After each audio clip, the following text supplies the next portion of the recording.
All sports, all the time. There's heroes and there's legends. Heroes get remembered.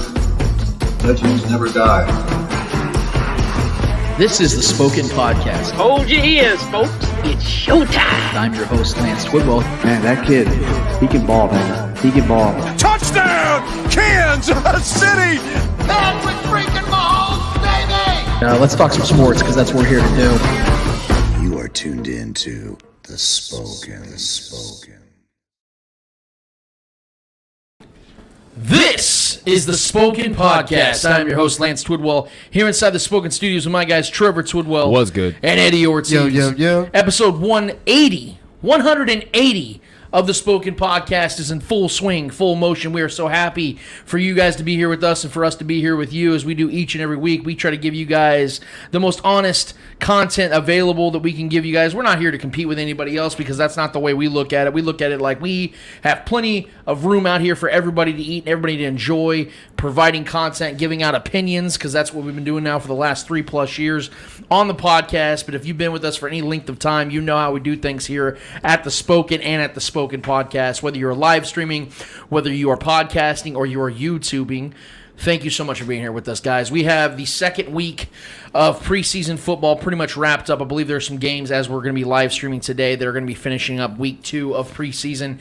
And then we all know how week 3 usually goes. That is the new final week of preseason, and that's usually when teams start to look a little closer on the guys that they would consider fringe players, guys that we don't know if they'll make the team or not, so they're getting them one last opportunity. I know the Chiefs are going to be looking and viewing week 3 the same way, so we're not going to be seeing Patrick Mahomes, Travis Kelce, any of the key notable players playing week 3 as you would imagine. But we got a lot of takeaways from training camp all the way up to week 2 that I want to get to. I was actually, and this is actually where I want to start because I think this is the key of the conversation today that I want to have with Trevor, Eddie, and everybody out there. And you guys feel free to hit a subscribe on our YouTube channel and comment on there and let us know what you guys have to say, what you guys have, any questions, anything of that nature. We'd love to hear from you, and we can actually voice those out there on the show. So Eddie, if you hear anything, let me know. We also have the Eddie Hour and Hold This L coming up later on, but I really want to attack right where we left off with the Chiefs yesterday, or this last Saturday, in regards to what the results were. I was on the Shaggy Shane show yesterday after the game was directly over. As soon as it was over, me and Shaggy start to record. I was with Clay Windler, which, by the way, I hope you all are ready for the new Red Tribe Cinema video. I'm telling you all right now, this is one of Clay's best pieces. I watched it yesterday. He gave me a little VIP. He gave me the little trailer of what he's about to drop this week, and I'm just letting you all know it was fantastic. Shaggy Shane and I, Clay and I, we've dropped a video yesterday on the Shaggy Shane show, and there was a lot of takeaways we had from week 2 in particular, but in both the first 2 weeks of preseason. And something I told you guys back from training camp when I came back and we had our show, I said it on the Shaggy Shane show as well, that there's a consistent calm. There's a consistent calmness with this team. And that's something that's so surprising for a lot of people, and in some ways even for myself, but at the same time it's not. Because you look at it from the perspective of this team has so many moving objects. There's so much influx from the roster. There are moving pieces. They even added coaches to the coaching staff. There's guys that returned like Matt Nagy. So you would think that naturally a team like that's dealing with those types of adversities in some regard, because for a lot of teams that is an adversity to overcome so much movement, especially for young guys coming in. You would think there'd be more chaos. You would see that there'd be more of an uncertainty, a little bit of insecurity with the team. But because of the fact that there's always been this one consistent piece over the last decade, still very much in place in Andy Reid, there is such a calmness, such a confidence within this team. And I remember we talked about when we were discussing these draftees, these guys that the Chiefs went and got in this draft, about how these guys know what they're walking into. Because of the fact the guys the Chiefs drafted weren't just talented individuals, guys that can come in day one and contribute, but they're guys that are all about football, and they're guys that are mature young adults. You don't see a bunch of guys in this draft class that look like guys that are going to go out there and cause problems, get arrested, do things that are just going to get themselves in trouble and be a distraction to their team. You see guys that are going to come in here and play football and be about ball, because that's what Patrick Mahomes is. That's what Travis Kelce is. That is what Andy Reid is. Furthermore, you look at the coaching staff and how there are 3 or 4 guys on this coaching staff as it currently stands that could be head coaches in this league and have already been head coaches in this league. So the experience factor, knowing what it takes to get the job done, is in threefold, fourfold on this coaching staff alone. Not to mention the fact that we've heard guys like Trent McDuffie on the franchise, which, by the way, I hope y'all are watching that because it's been absolutely sensational this year. But when Trent McDuffie was at the local barbecue joint, the Char Bar, which I also recommend, it's a great place, he was talking about how he was eased into the situation as the first overall pick for the Chiefs, and they traded up for him, so they knew they were big on this guy. There's a lot of pressure on a guy like that. But he mentions while he's tearing up that brisket sandwich that Patrick Mahomes and Travis Kelce were 2 of the coolest dudes from day one with him. They didn't big-time him. They didn't treat him like a rook. I know that other people like playing that tough love approach, kind of like how Aaron Rodgers is doing with his wide receivers right now in Green Bay. But the Chiefs handle it a lot differently, and you're seeing it pay dividends already in preseason. Now, you guys know how I feel about preseason. I'm not a big fan of it. I don't think that it's something that's very relevant to a team long-term, especially a team as successful and consistently successful as the Chiefs have been over the last 4+ years. But the point remains, these young guys are adapting to the NFL game quicker. You hear about Isaiah Pacheco mentioning how getting hit in these games at the NFL level doesn't feel any different than it felt in college.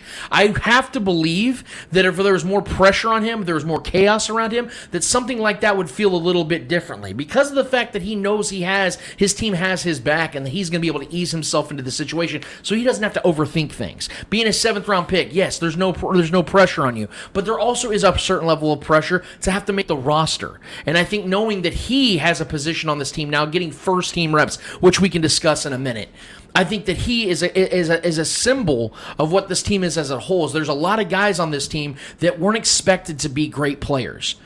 Even Patrick Mahomes getting drafted, Chiefs trade up 17 spots on him in the first round. People are saying this guy's a project. He's a turnover machine. He's all talent, but he doesn't really know what he's doing out there. There's all these criticisms. He ends up becoming the greatest quarterback in football.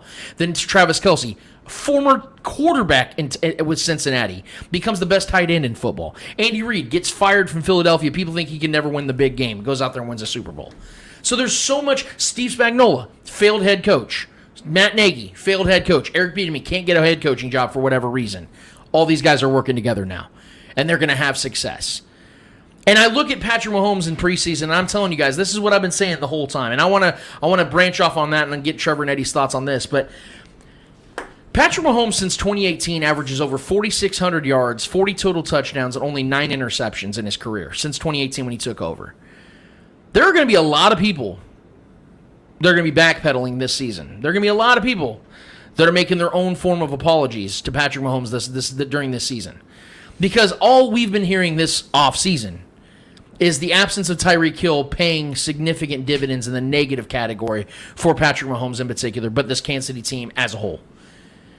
And if you've seen anything, and if you've taken away anything from preseason so far and from training camp so far, the beauty of the unknown is something that is going to play a factor again, like it did in 2018. I'll give credit to Clay Windler, our producer and the operator of Red Tribe Cinema. He said something yesterday that really rang true to me before we started recording the Shaggy Shane show. He goes, this season is going to be a lot like 2018. Because as we remember in 2018, all we heard about was the camp interceptions. Patrick Mahomes was turning the ball over a lot. We don't know what this guy's going to become. They should have stuck with Alex Smith. My favorite line of all time, the worst take in the history of sports, is when Colin Cowherd asked Jason Whitlock, will the Chiefs regret giving up on Alex Smith? Yes. The greatest, worst take of all time. Because we saw what happened in 2018. Patrick Mahomes goes out there and has one of the 3 greatest seasons a quarterback has ever had. And if it wasn't for Dee Ford lining up offsides, the Chiefs are going to their first Super Bowl in almost 50 years. Fast forward now 4 years, and we've seen 2019, 2020, 2021, the Chiefs had a reputation. They knew that the Chiefs had 2 monster figures in Travis Kelce and Tyreek Hill, and you just couldn't stop them. And then this whole debate came around in 2021 about, well, have the Chiefs been figured out? And we debated that on the show, and at first I was thinking, there's no way that the Chiefs could get figured out. But then we realized they actually were figured out. But like Mariano Rivera, the greatest closer in the history of baseball, he was figured out too. People knew what was coming. The cut fastball. It's the only pitch he threw. But could you stop it?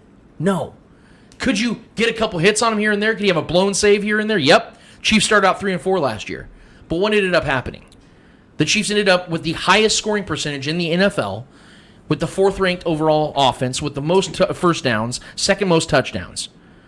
So even though they were figured out, you still couldn't beat them. But now, as currently constructed, and as you've seen Patrick Mahomes in preseason to this point, with completing 69% of his passes, 222 total yards, 3 touchdowns with a 134 quarterback rating, and he's completed passes to 9 different receivers, a backup tight end catching 2 touchdowns yesterday, and Jody Fortson, a guy who just blew his Achilles last year.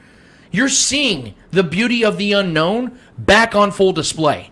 Because now you have no idea how Patrick Mahomes is going to beat you. But you know what's going to happen? Patrick Mahomes is going to beat you. I have never seen Patrick Mahomes more poised and ready to take on a season than he looks right now. I know there's those hype machine quotes that come out about best shape of his career. He's never been more driven. But those facts actually ring true for Patrick Mahomes this year because, as we've heard, unlike any other offseason, months before even OTAs, the man's out there working out with his new teammates and old teammates and guys that he wants to plug and play into this offense. And with the deep, and I mean deep, wide receiving core this team now has, it's going to surmount, it's going to overcome what having one individual superstar receiver is for a single team. I talked about, I don't know if you guys saw the post, but it made a lot of headlines on both Twitter and on Facebook. When I talked about the significance of losing a top-tier superstar wide receiver in his prime, how that will affect an offense. But even to that point, you saw when Randy Moss left the Patriots in 2010, the Patriots go back to the Super Bowl the year after, and Tom Brady has one of his best statistical seasons without Randy Moss. You see Matt Stafford, when Calvin Johnson retired, I believe that was 2010, 2011, or maybe it was 2013, I forget. But Calvin Johnson leaves, and then Matt Stafford the next season has one of his best statistical seasons. It's because when you have a great quarterback in place, you can overcome that obstacle of losing a great wide receiver, because a great wide receiver needs a great quarterback far more than a great quarterback needs a great wide receiver. But furthermore, the advantage that Patrick Mahomes has moving forward is the fact that, yes, he lost a great receiver, but unlike Tom Brady and unlike unlike Matt Stafford, Patrick Mahomes still has his best receiving option still very much in play with Travis Kelce. And the fact that the Chiefs took such an aggressive maneuver and adding so much depth from both the veteran and rookie presence to this equation, where you have Juju Smith-Schuster motivated on a one-year deal, back-to-back one-year deals, I might add, at 25 years old. Mecole Hardman knowing more than likely this is his last season in Kansas City because he'll get paid somewhere else next offseason. The fact that you have MVS, who's trying to prove his worth in the prime of his life and his career outside of the Aaron Rodgers umbrella. The fact you have Sky Moore, a guy that was in the second round that people loved and glamorized, but also came from a small school, so people are sitting here quietly optimistic on his ability to transition to the NFL game. The fact there are so many young, unproven talents on both sides of the ball gives this Chiefs team almost like a underappreciated vibe going into week one. Because of the fact, as I said on the Shaggy Shane show yesterday, that the focus this offseason has been Tyreek Hill is gone, and the AFC and the AFC West in particular got better. And they pushed all the chips to the front of the table. But what the focus hasn't been on is the fact that the Chiefs got significantly better athletically, physically, youth movement, like Trevor liked to talk about, how we're all on board with this youth movement. That hasn't been discussed nearly as much. In fact, it's become a question mark. But I truly believe, guys, from what we've seen in preseason, what we've seen in training camp, and that calm presence that's pushing it all forward, is going to be the conversation going into the season. Deeper into the season, about how we look back and go, man, you know how the Bills and the Chargers and the Raiders and the Broncos and these teams added all these veteran players? That's true.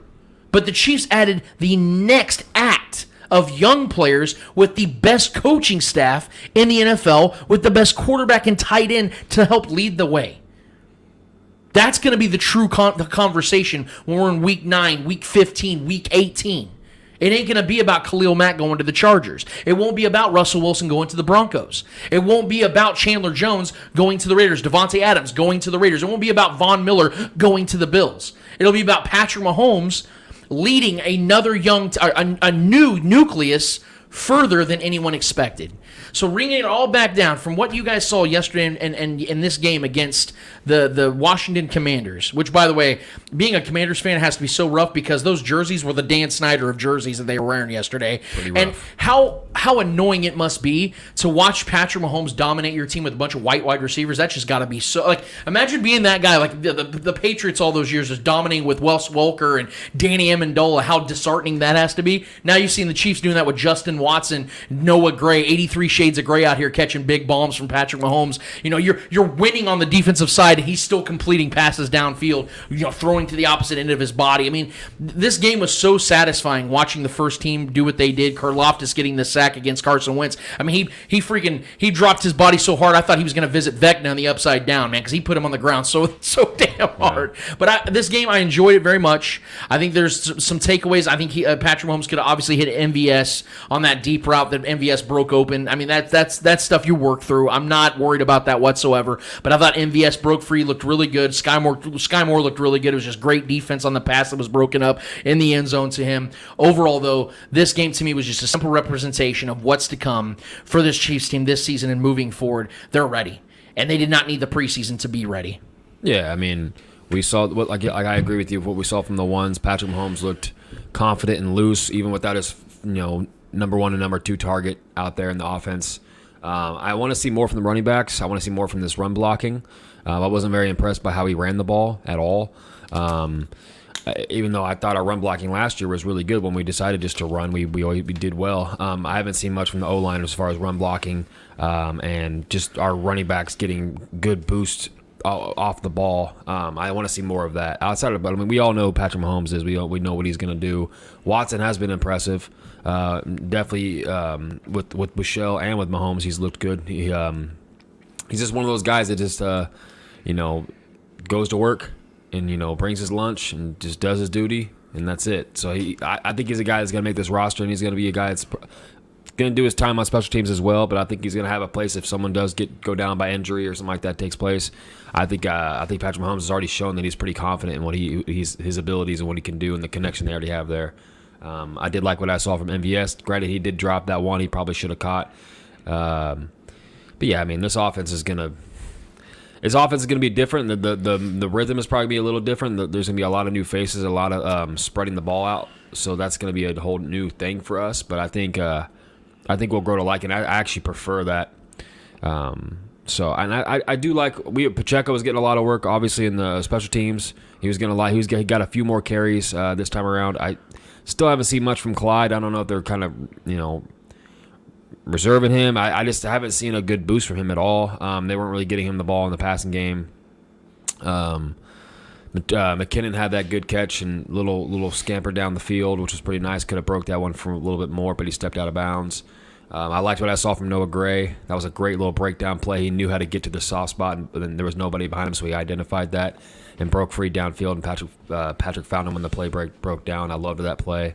That's just a good progression from the knowledge of the game and the offense and the connection between him and Mahomes. I like seeing that from Noah Gray because I think he's got a future on this team. Other than that, Karlaftis lead the team in sacks like I predicted. Colin Saunders looked really aggressive and fast.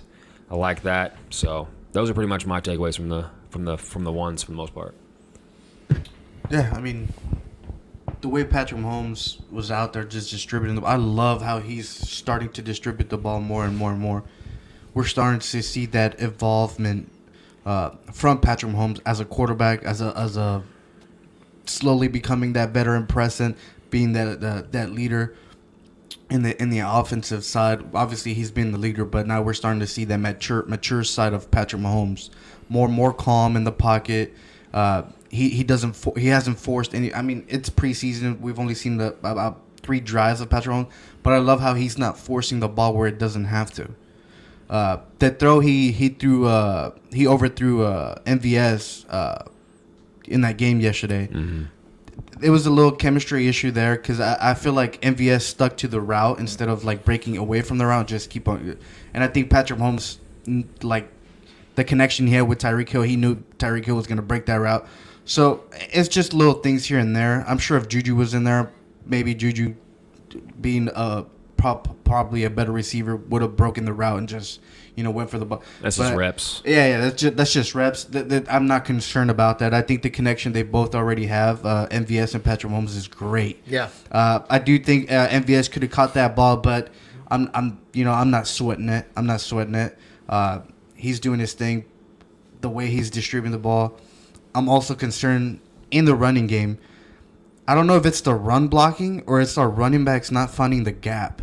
I've seen a couple run plays this yesterday where Clyde Edwards-Helaire just took the wrong turn and he missed a complete open gap. And I don't know if he wants to stay behind our offensive line and not breaking for the gap. I don't know.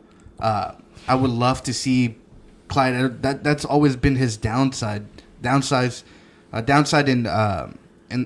his running back game is not being able to find that gap. Burst. And Pacheco, obviously he's a rookie. We can't really knock him for anything. He's still learning the system. He's still learning the plays.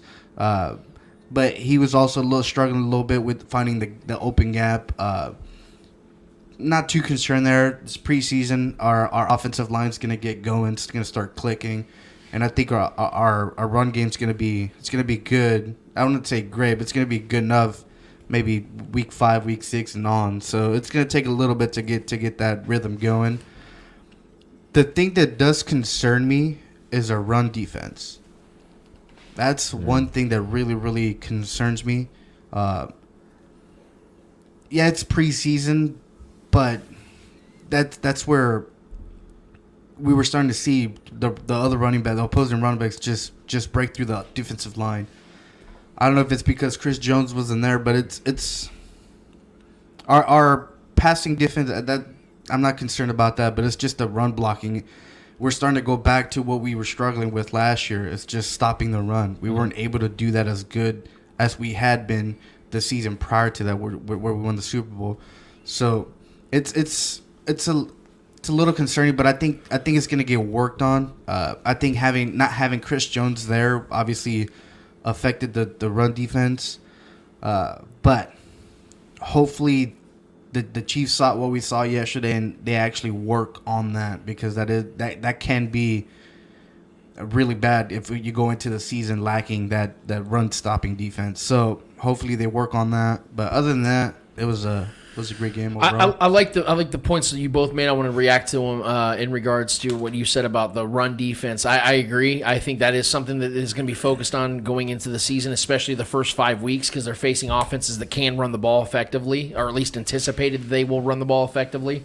I will defend the Chiefs' defense in some regard because, like you said, Chris Jones wasn't there, but obviously Carlos Dunlap hasn't been implemented yet either. He played some third-string reps last week, but you can tell that this 32-year-old guy is just here to play some football in meaningful games. So adding those two back into the equation, along with the fact that Danny Shelton, who literally looks like Professor Klump with a helmet, and I'm not saying that in a disrespectful way, I'm saying he's a monster. This dude is free. He makes George Karlaftis look like a freaking defensive back. Like and George Karlaftis is a big man. So, I don't know if you guys heard that George Karlaftis, that little nickname that we finally heard that I think is going to stick. I saw it on Twitter, Furious George. I love that. I think that's a great nickname. So I hope that one sticks. I've been doing the meek Greek, but I don't think people are liking that one. But fuck off. I like it anyway.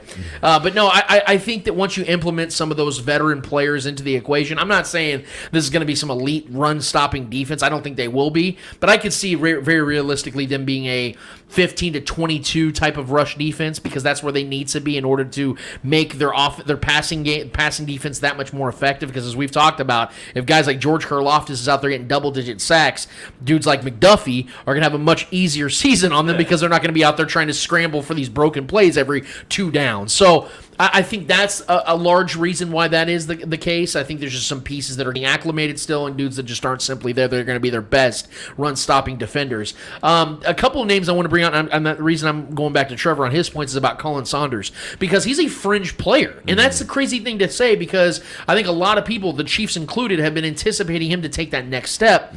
And to this point of his career, he just hasn't done that yet. Yeah. This is more likely, if he does make the team, this is more likely his last season with the Chiefs. He's not under contract after this season. He's 26, I think 26 years old now. This is that time for Colin Saunders to really take that next step. And I think he knows now that they brought Danny Shelton in here. We know that Derek Notty's going to make this team because Derek Notty's the better player between him and Colin Saunders. This was his chance. And I really I don't want to get into officiating, especially during a preseason game, but I really hated that penalty on him. Because that was a good hit on Taylor Heinicke. That was a really good hit. He put it right on his chest, knocked him on his ass, and for some reason that was a penalty. I thought that was ridiculous. It was a good play by Colin Saunders. You saw the coaching staff of the Chiefs defending him, which I love seeing because that's bullshit. He should not have gotten hit for that. But I thought Colin Saunders played an incredible game. Looks quick. He looked really, really motivated. That's what I love, is more motivation from both sides of the ball. This is what we keep talking about. That's a theme. But on the defensive side, that I think a guy, because I know Justin Watson's getting all the attention, which I understand because he's really climbing the ladder of the Mahomes trust here, and the Andy Reid trust for that matter, because he just keeps snagging balls out of the air, is a guy that's been a special teams player to this point, a guy that in some regards has been kind of a liability when playing defense, but he shined really big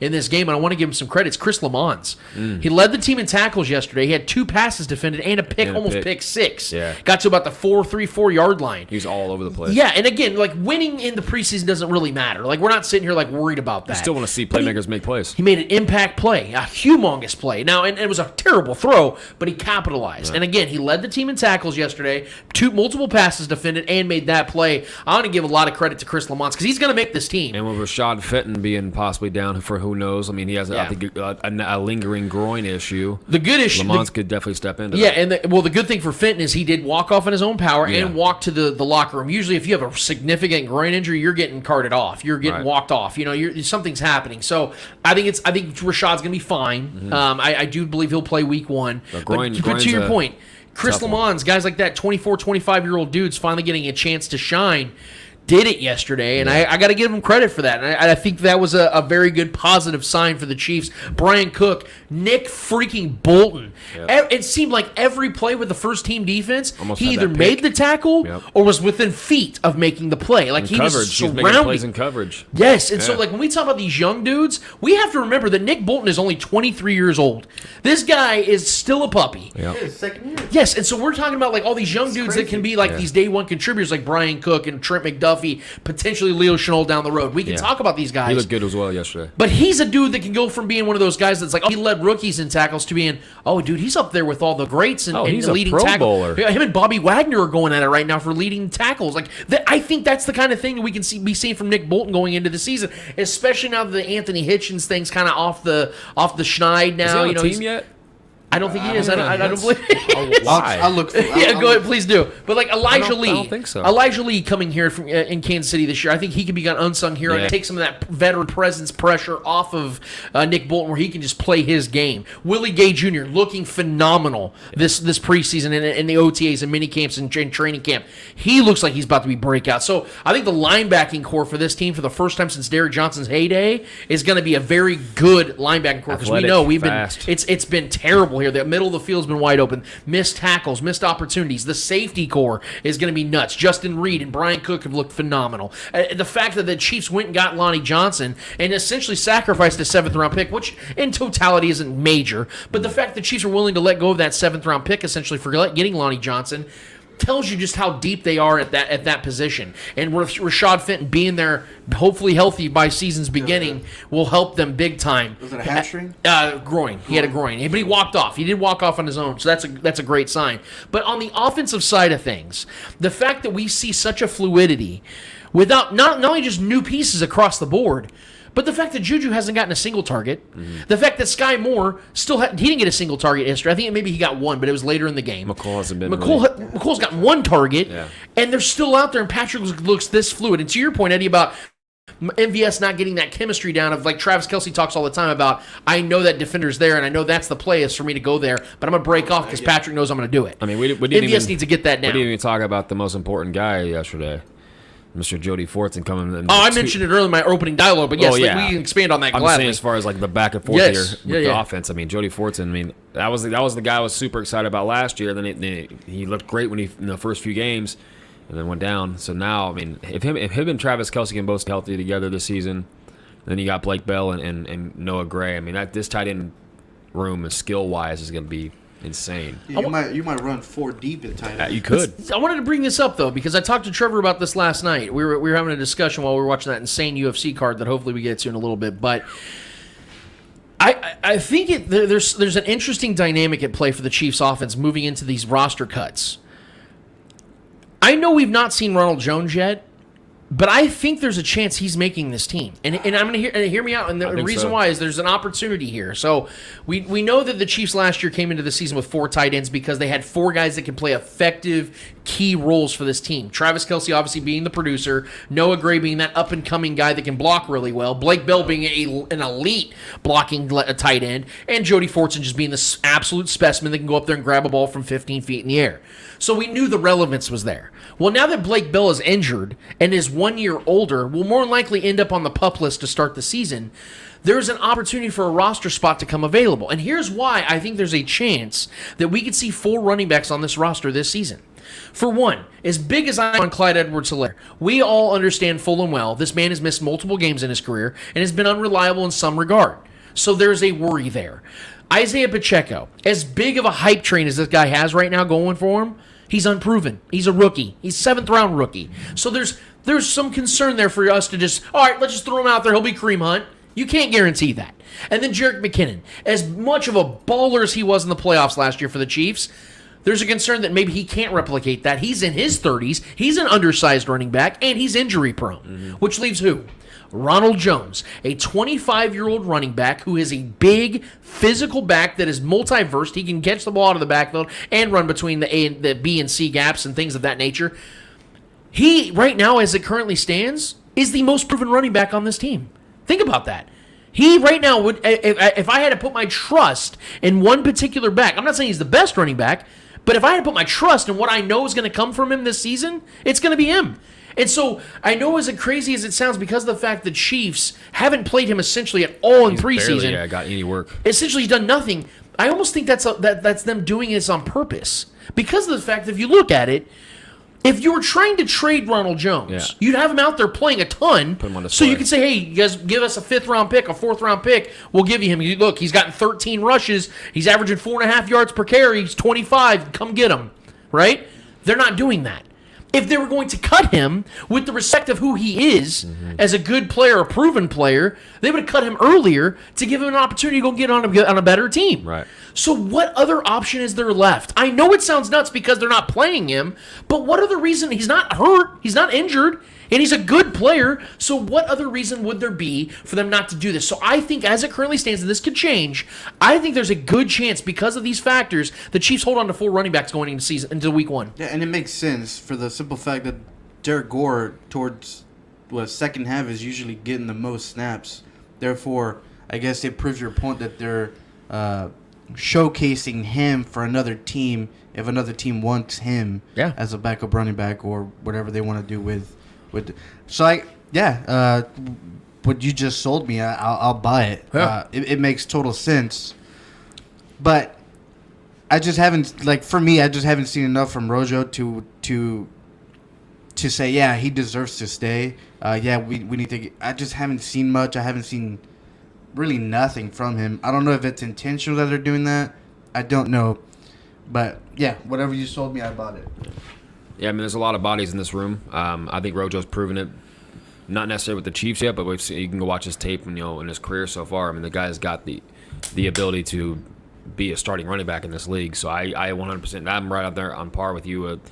Having all the bodies with the injury-prone guys we do have in this roster, talented as they are definitely injury-prone. And I don't even know, like, Derek Gore, I don't even know if he's going to make this practice squad or if he's going to make, whatever. Because what other kid, Fleet Davis. Yeah, he looked good too, man. That little spin move and then he essentially got 2 touchdowns on back-to-back plays. Yeah, I was like, okay. Like, he had juice, and then he made that tackle on special teams right away after that. I was like, okay. Like, that's going to win a coach's heart. So there's just so much talent and depth of this running back position. I think it makes a whole lot of sense to have to carry 4 guys. Yeah. I really do. I think it makes more sense than it doesn't. And plus, it gives Andy Reid, because I'm really fascinated with him going into this season, because as we talk about Patrick Mahomes proving I don't need Tyreek Hill to be great. I can lead this team without a great wide receiver. Yeah. I think this is also great for Andy Reid because of the fact that we know that he's a coach that's very progressive. He always stays one step ahead. He's not afraid to change things and adapt at times. I think this is good because of the fact that if he has a stable of really effective running backs, he's going to have to start running the ball a little bit more and passing the ball out of the backfield, which is something, ironically, he's been historically great at with Brian Westbrook and Kareem Hunt, Jamal Charles for that short little window he had. Those are the kinds of offenses that Andy Reid is actually at his apex. Yeah. Sure, it's fun as shit watching Patrick Mahomes chuck the ball 70 yards downfield to Tyreek Hill with the big play. But we saw the league adjust to that. We saw the cover 2 schemes. So now that the league has done that, I like winning.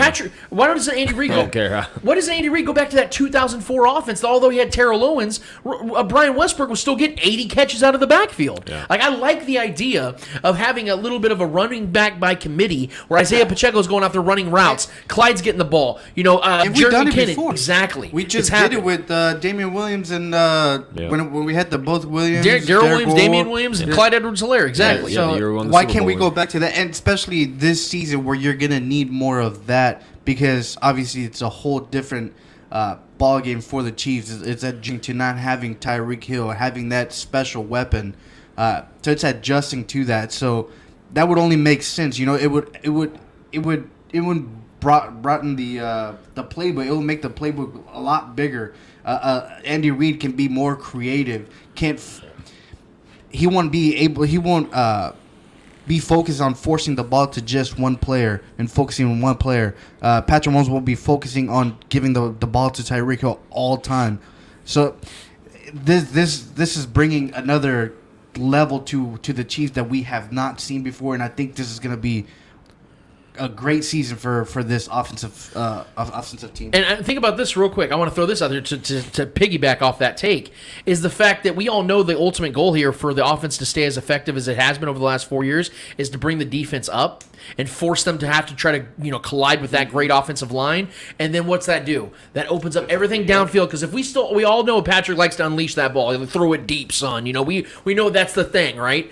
Okay, you lose Tyreek Hill, that automatically makes that much more difficult. You utilize the flats even more this year, where there's the quicker checkdowns, getting the ball out of Patrick's hands, let the guys create with their feet and get yak yards.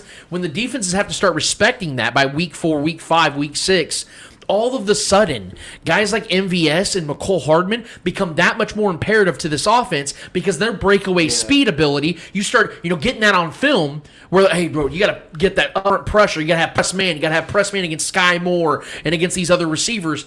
All of a sudden, dude, MVS, that breakaway play we saw yesterday, that connects.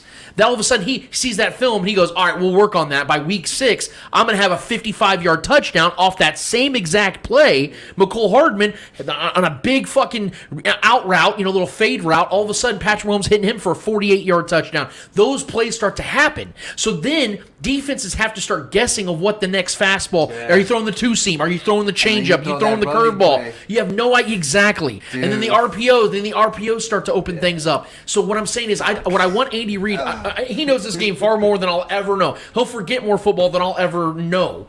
My point, though, is the challenge I have for Andy Reid this year is to get a little mad scientist on his play calling this year, with Matt Nagy and Eric Bieniemy leading the way, where let's mix this shit up. Let's get creative with our style, where we're not trying to force feed our star receiver anymore. Because we all know Travis Kelce's going to get the bulk of the receptions here. He's still the main. Yes, he's but we all know that with all the mouths to feed, that's actually a good problem to have, because the limitations aren't there anymore, where you're looking at like, man, if we're not feeding Tyreek Hill and Travis Kelce's getting doubled, we got to hope that Byron Pringle has a big game. Now it's, these two guys are locked up. I guess we'll have to either deal with Juju, Mecole, MVS, Sky Moore, Justin Watson, Isaiah Pacheco, Clyde Edwards-Helaire, Rojo. That's how it felt when we had healthy Sammy Watkins. That's exactly. All these options for Patrick Mahomes to pick his teeth with. Yeah. That's what you want to. That's the best problem to have. I just love Justin Watson. What I've seen from him is phenomenal. Him and Patrick Mahomes already have that little connection. He's the Garrett Dieter 2.0 for Patrick Mahomes. He's a by the book guy. Though. Better player. But No, my favorite part of the day for Justin Watson wasn't even the fact that he looked effective again. It's the camaraderie factor where he made it. I was telling this to Shane and Clay yesterday when we were watching. If you watch the sidelines, I think it was like in the third quarter, there was McColl that wasn't even dressed for the game. It was McColl, I think Juju was there, Patrick Mahomes and Travis Kelce, and Justin Watson. He had a little towel like this, and he's chilling with the fellas. These are the premier guys. These are the marketing guys, the ones they use for all the posters and everything. And you got Justin Watson sitting here chilling with them. Like, this dude made it. Like, he's in the inner circle now. I'm not sitting here saying that he's going to be a wide receiver 2 or even wide receiver 3. Clouded. But he's the kind of guy that's going to go out there on a random week and grab himself 2 touchdowns. Like, he's going to be that guy. Exactly. Where you saw Byron Pringle against the Steelers in the playoffs snag 2 touchdowns in that game. And that's actually the point to give credit to Shane. He said that he is that Byron Pringle replacement. Mm-hmm. The guy that's going to give you 450 to 500 yards and 2 touchdowns, but those touchdowns come in a big game. That's the kind of guy you want to have on this team. That's all about ball and is a special teams guy because Justin Watson can play special teams. That's where and he can go out there, yes, exactly. And he can go out there and make plays when you throw him the ball. He doesn't need to get reps. He doesn't need to get a bunch of targets to make an effective play. He can just be that guy that you can rely on a big moment in a big game to make that big catch. And that's why I'm so excited, guys. And I'm telling you, this is why I bring up Patrick Mahomes' numbers going into this season. Because of the fact that also something that's been so overlooked about this Chiefs offense, not even just as in an entirety of the 4 season stretch, but individually each and every one of the 4 years. This is the craziest stat of them all. And I post this, Trevor and I have talked about this. I'm sure, Eddie, you saw me post this. That every single season that Patrick Mahomes has been the quarterback here in Kansas City, they've had a higher scoring percentage than the greatest offense that has ever existed in the 2013 Broncos. The 2013 Broncos scored on 47.5% of their drives. Mm-hmm. Peyton Manning had the greatest season in the history of the NFL by a quarterback. And every single season since Patrick's been the starter, they've had a higher scoring percentage than the 2013 Broncos. That is the wildest stat that I can't believe gets overlooked. It gets overlooked because I even myself just found this out. I was listening to Marcus Spears talk about it, and I go, no fucking way. Let me go look that up. And every single season, they've had a higher scoring percentage than that great Broncos offense. I couldn't believe it. It's Tyreek, Lance. That's why. It just won't play right. Hey, and I want to put this record straight. I'm going to miss Tyreek. Of course. We're all going to miss Tyreek. I'm just tired of that narrative. Yes, but this idea that now because the Chiefs don't have Tyreek Hill, that they're just going to take this massive step backwards. It's like when Peyton Manning left Marvin Harrison, and he left the whole Colts world and all that stuff. They left that legendary offense led by him. And then he was like getting older, and then he went to this offense. The Broncos had even a better offense with that Broncos team than he ever did with the Colts. You know what I mean? So it's like that narrative is just silly when you talk about the weapons make the quarterback. Well, to that point, real quick, and Eddie, I know you have a thought. So in 2008, that was Marvin Harrison's final season, right? 2008, Peyton Manning completed 65% of his passes, had 4,040 yards. 4,002 yards with 27 touchdowns and 12 picks. The next season, Peyton Manning completed almost 70% of his passes, 4,500 yards, 33 touchdowns.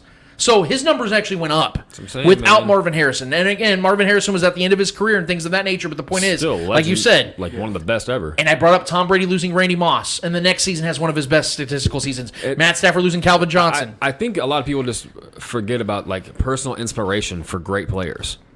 You know what I mean? Like, we've seen LeBron have incredible seasons with terrible surrounding rosters. Right. And he has some of his best seasons, 2018. He didn't have a great roster around him. That was arguably the best LeBron we've ever seen.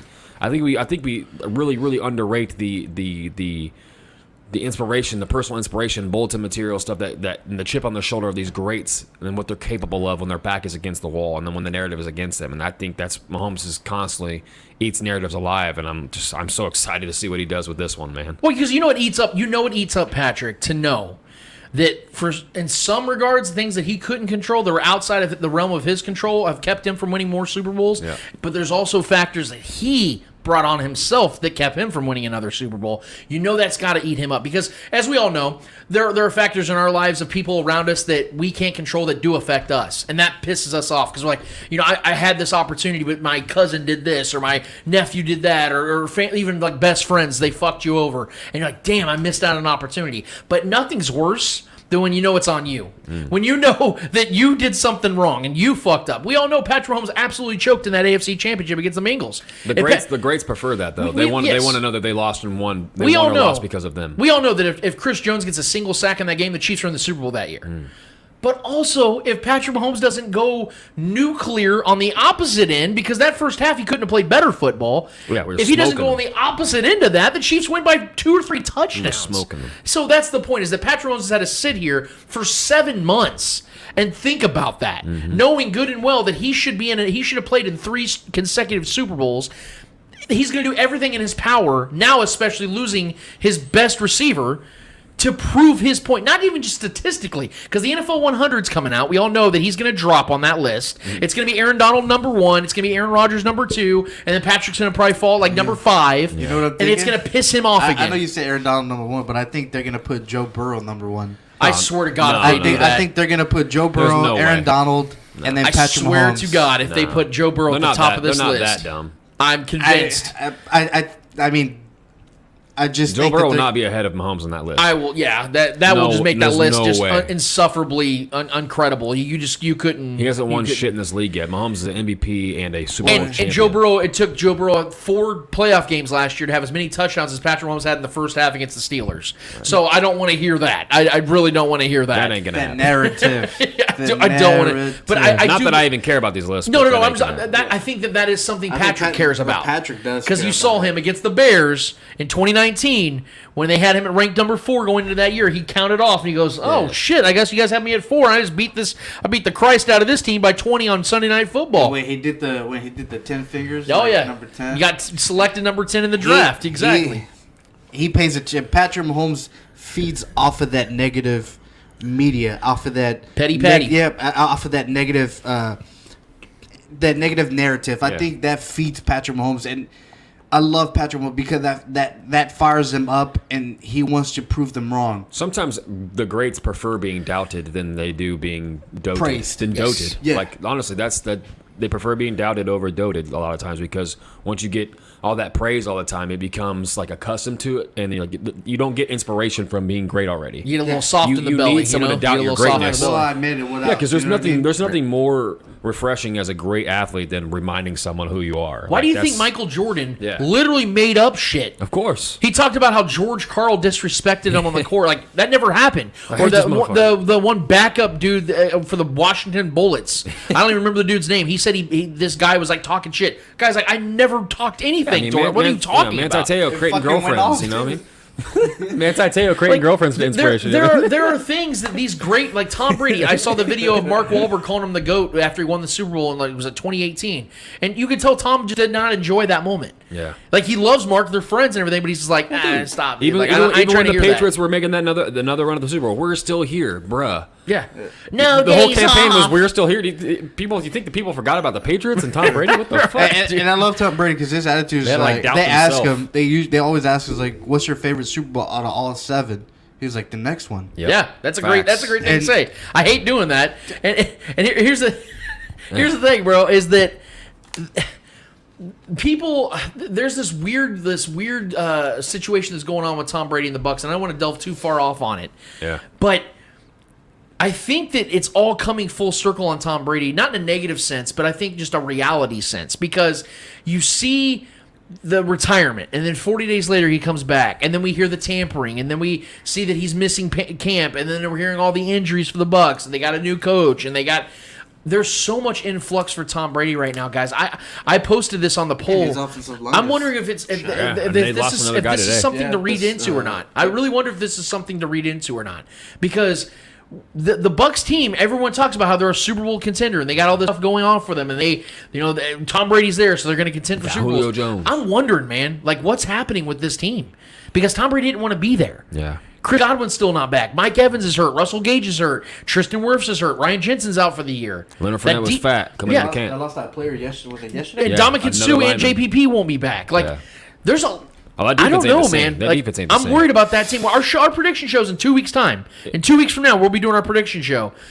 If things don't change for the Bucs, man, I'm not so big on this team this year. I'll just say that right now. It was reported today that he's going to be returning to camp early this coming week. So. Okay. Yeah, I heard the Masked Singer rumor. I don't believe that for one single second. I highly doubt. I mean, it was shot. Tom Brady. It was shot down by a lot of sources. I hope it's real. It was shot down by a lot of sources. Actually, look, you guys know. I'm not a Tom Brady guy. You guys know that. Yeah. But I'll defend Tom Brady in this. I do believe that football is a forefront for him. Outside of his family, I'm not going to doubt the man's passion for the game. I can't imagine that he's out there dancing and singing on a show when he knows he's supposed to be at camp. I just don't believe that. They're playing golf. I watched the Captain. Not a Tom Brady thing. I highly recommend the Captain documentary to everybody out there. The 30 for 30, not 30 for 30, but it was an ESPN documentary for Derek Jeter. It was absolutely fantastic. But even Derek Jeter, another guy that was just overly competitive and had to find a chip on his shoulder. He's one of those guys, like you mentioned. Talked about when he snapped his leg in the 2012 ALCS against the Tigers, and he had to miss almost all of the next season with injuries as well. At 39, 40 years old, finally retiring in 2014, he talked about how the game started to feel more like a job for the first time in his life. That's when your mindset changes. That's when your body starts to change. That's when things start to change for you, and that's when you realize the end is coming.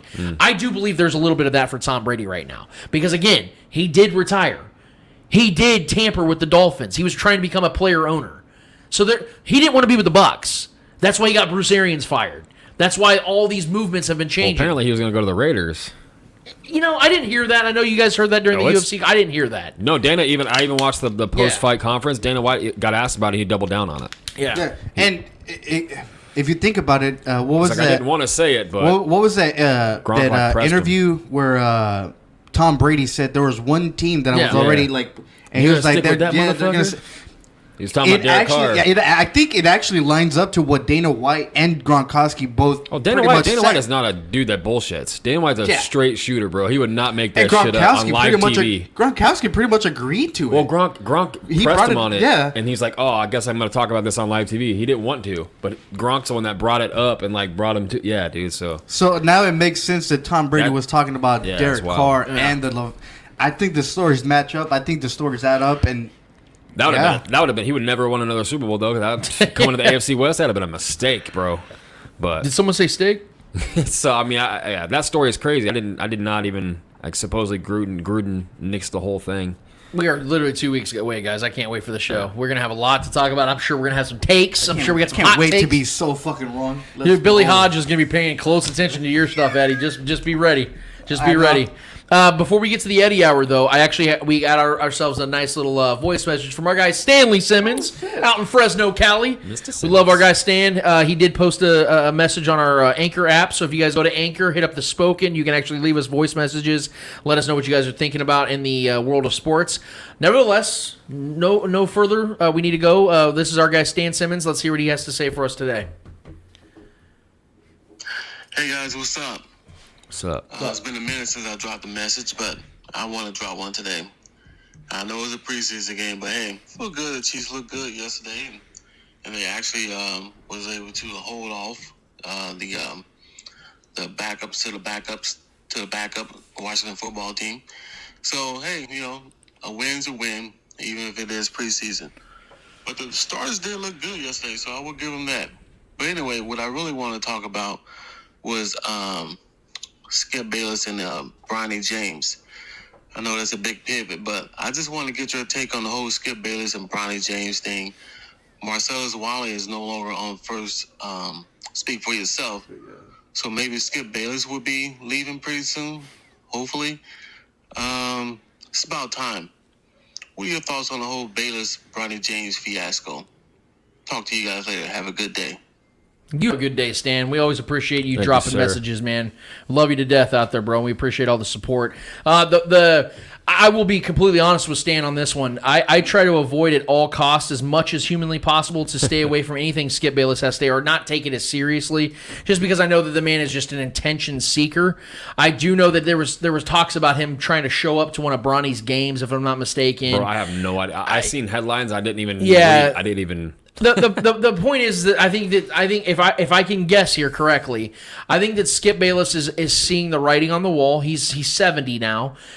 He is the pale raisin, as I like to call him, and he's feeling the effects of knowing that his entire career has been, well, not his entire, but the majority of the last 15, 20 years of his career has been anchored upon just swinging on LeBron James's nuts. And that's what he's doing. And so now what he's doing is he's trying to transition a little bit more on Bronny James and trying to put himself in that category as well. Because if you notice, all the hot topic points in sports, Skip always tries to be on the opposite end of it. It's intentional, and it is genius because it's kept him relevant for all these years. And LeBron James, obviously being probably the biggest, outside of Tom Brady, the biggest name in American sports, it's natural that he would go and try to be opposed to him, just like with Patrick Mahomes. If you hear any receipts of Skip Bayless talking about Patrick, it's always negative stuff. It's always him trying to downplay what Patrick does because it gets a rile out of people like us here on the Spoken Podcast and our viewing audience. I don't know, like I said, I don't know the specifics of the Bronny James dilemma.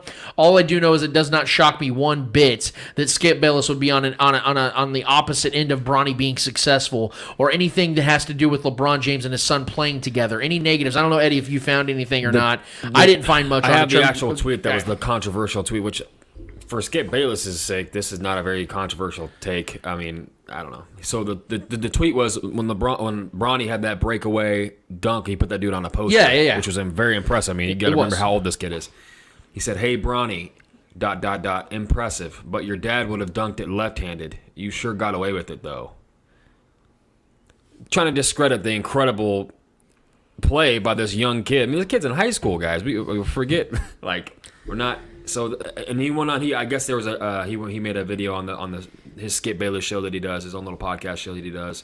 And he said, "I've never seen a reaction to a tweet like my Bronny tweet. I break it down here." He posts a video. I haven't watched it. Wait a second. Yeah. Hold on. Whoa. That's interesting. Yeah. Now that's interesting because Skip's entire facade and like persona that he plays off of is him swearing by he doesn't pay attention to what people say about his tweets. Yeah. But now now I know what this motherfucker's doing. Because he's a troll, man. He's tried so hard. I paid very close attention when I was younger. He's tried so hard for so long to get LeBron to acknowledge him. Yeah. And LeBron never acknowledges him. So what way could he try to get under LeBron's skin? What's the final act? I don't think LeBron go after his kid. But I mean, because we all know that's the sensitive part of someone's life is their children. Well, and the irony in all that's this how low this motherfucker's and going. the irony in all this is now this isn't a bash on LeBron. This is a bash on LeBron's son in comparison to LeBron and what LeBron would have done better. Right. That's what's strange about this. That's how low he's going. You've been shitting on LeBron the whole time. Now you're going to praise LeBron and shit on his son simultaneously? A twisted reality this old motherfucker lives in. Listen, man. I'll give it to Skip. I can't stand him, but he is great at what he does. He's on brand. No one stirs the pot better than Skip Bayless. Nobody. Yeah. His takes are trash, but I think it's on purpose. Some of them are genuine. I mean, he's a Cowboys fan, for Christ's sake. So some of his takes are genuinely just terrible. That's just who he is, and I believe that too. But I also know that this guy is a professional pot stirrer, and this is just what he's always been known to do, get under people's skin, and it's worked for years. And this guy brings ratings because of it, and the engagement on Twitter shows. Yeah. So criticizing a high school kid's dunk, which was a successful breakaway poster dunk, is a silly thing. Oh, such a get off my lawn type of deal. Is just hilarious. I think Jalen Rose, who was like roasting him too. I think Skip would literally retire if LeBron ever quote tweeted anything he had to say. He reached his ultimate. He reached the mountaintop. I'm telling you, man. Yeah, he would like. Well, my life's over. I don't need to live any longer. I got LeBron to finally acknowledge me, and it's never going to happen, which I love. Like that's why LeBron's always going to win this at the end of the day, because all Skip's honestly done is garner more attention for LeBron James. It's made him even more of a mogul. It's for the brand. Yeah, because when you hate on a player that much and you do everything in your power to make him into this demonized player, you're only elevating his status, because whether it's negative or positive or something in between, people will talk about him, and they will only up LeBron's net worth and his legacy and everything else, because that's what's so funny is that Skip thinks he's building himself his own legacy, but his own legacy is based upon another man. How wild is that? Like that's the saddest part of all of it. I know it's an act, I know it's a gig, I know that's what he does. It's a job, and he's very good at doing his job, but I just can never imagine living my entire life based upon swinging on someone else and hoping that they'll acknowledge me. Pay attention to me. The only reason he's talking about a high school basketball player, is because it's LeBron James' son. Right. If this would have been any other kid, he would have not have tweeted anything about it. Right. It's only because it's tied to LeBron Hilarious. James, and this continues to show like what he's about. So. Hilarious. Hey, Stan, again, brother, we love you to death. Thanks so much for chiming in here and there, bro. We do appreciate it. We know you're also very active on our Facebook group as well, man. We really do appreciate you being a part of this, and thanks for the question. Stay away from Skip Bayless. He's bad. He's bad for the immune system. It's bad for your health, brother. A day away from Skip is a good day for your heart. Let's just put it like that, and your brain, quite frankly. All right, let's get to the Eddie Hour. Eddie, what is your thought-provoking questions? We do this each and every week. I know you try to get me triggered, and it usually works. What's going on today in the Eddie Hour? Not triggering, hopefully not. Obviously, we're going to go to yesterday, the UFC fight card 278, I believe. There's 3 fights that I really thought was like, okay, these are the 3 big fights out of this card. We'll go with the Jose Aldo versus Valishvili. Yeah. I call him Merab. That's his first name. I just go with Merab because I can't pronounce it. I think they just call him Valish. Yeah, the Georgian. He's a Georgian. Thoughts on that? I was extremely disappointed. I picked Merab in this fight. I thought he was the better fighter at this current time. He didn't really show me a bunch. I mean, he gave effort, but he wasn't landing a bunch against Josie because it's just very hard to hit Josie. I was very disappointed in Jose Aldo because Joe Rogan and DC were hyping him up. You know, they're like, "Hey, look, he's older now. He's been in the game for 14 years. He's reinvented himself. He's never lost any of his skill set." And Jose Aldo did absolutely nothing. He just laid against the fence, rolled his eyes, was acting like he was bored against Merab, while Merab was putting in all the effort to make the fight a fight. Merab wasn't very effective either, like I said. But Josie did literally nothing to win the fight at all. And then when they went to the decision, he acted pissed off as if he actually won the fight. He did nothing. Like he looked like just a tad better version of what Rose Namajunas did a few months ago, when she literally did nothing and lost her belt because of it. That's what that looked like. I was so ashamed of Josie. I'm not even trying to sound ridiculous here, but a living legend. Still good enough to fight for a belt at his weight class, which is a stacked weight class. For him to go out there and shit the bed like that was just... And again, he didn't even get beat up. He just didn't do anything, and it just really sucked.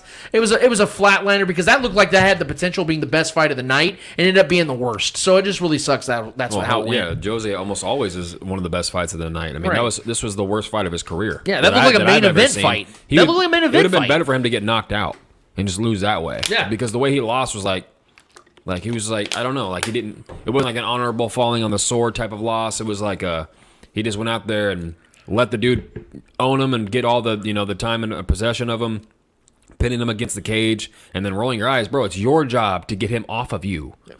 If someone's holding you up against the cage and you can't get out, they're winning. Like that, it's no different than someone pinning you on the floor and you can't get them off of you because they have a full mount. Like, it's your job to get out of that situation. Like, and he was rolling and doing the yawning stuff. Like, it felt very immature for a legend. One of the guys that paved the way for a lot of young guys he's one of the greats. You know what I mean? So, especially a Brazilian legend, like a guy that's just one of the best ever, especially at that weight class. So, it was a very, very boring fight. But yeah, I mean, there was just nothing there. It was a very one-sided fight. The fight was being brought to him the whole time.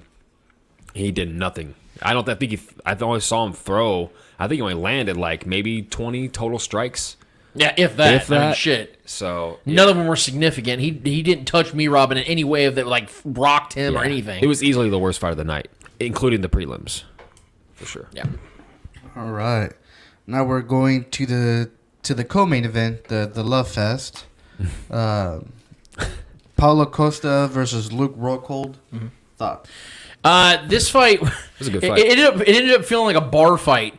Like, fuck you, Mark. It was fun. You stole my girlfriend. That's what it felt like. Like, both Costa and Rockhold at the end of the fight, most of the fight, honestly, were both just absolutely gassed. It looked like neither one of the guys actually worked on their cardio going into this fight. It looked like both of them had the intention in mind, we're going to knock one of us are going to knock each other out in the first round. That's what these guys do. Because both of them are knockout artists, exactly.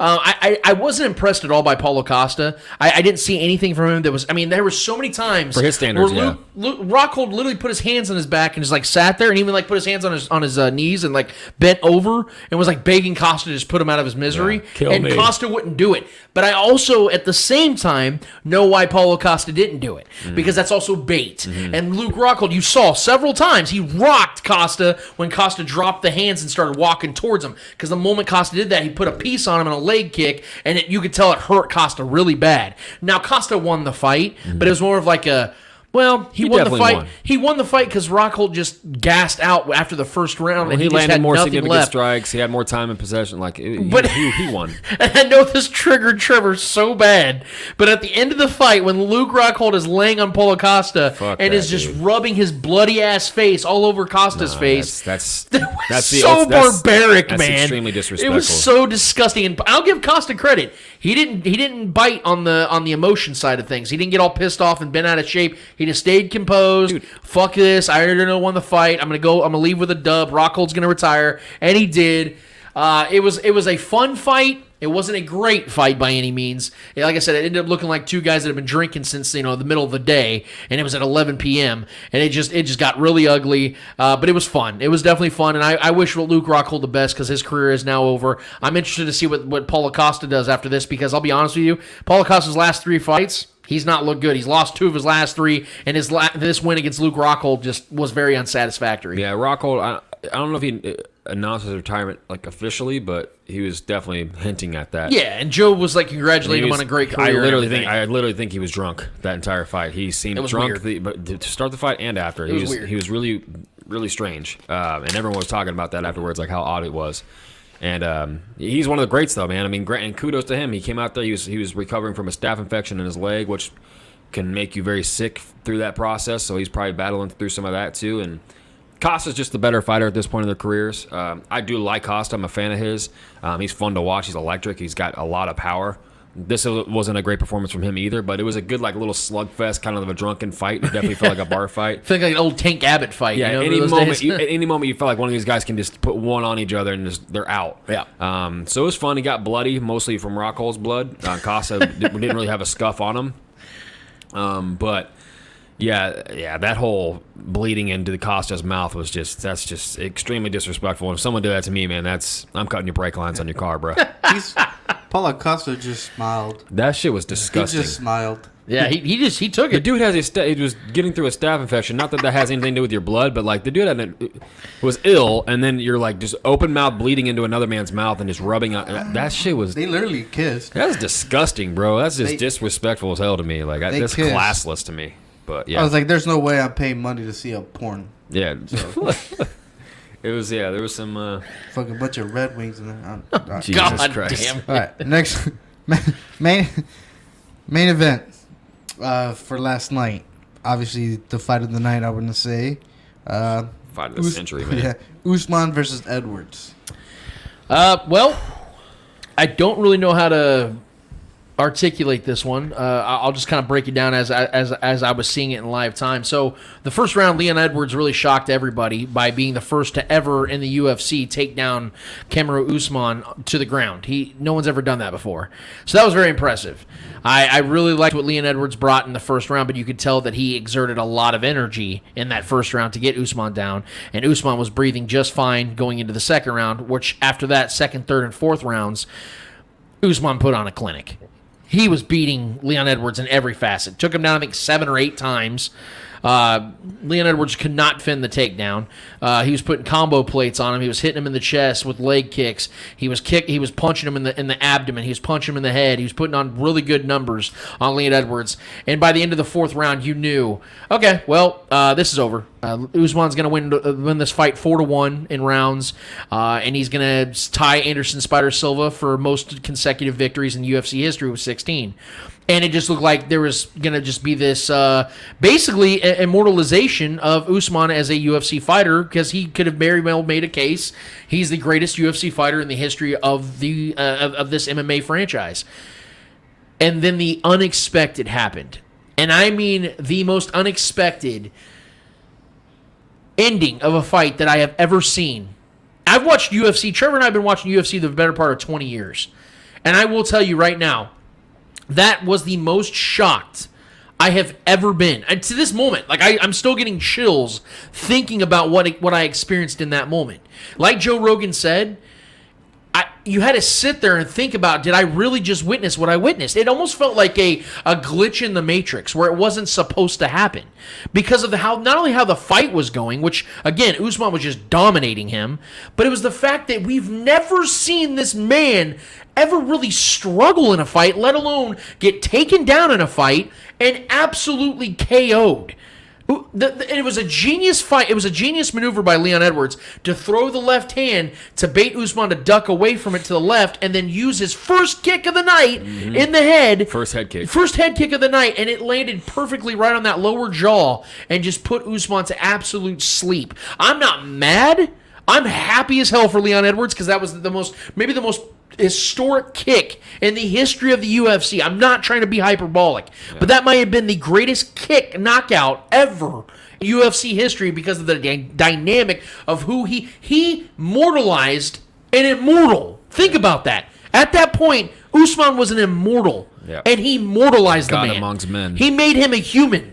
That was the first time I've watched Usman in the UFC and said, yeah, that guy's made of the same stuff as me. That's when I saw him walk out of that ring. I'm like, yeah, he's the same as me. Before that, I'm like, yeah, there's no way this dude's from the same planet.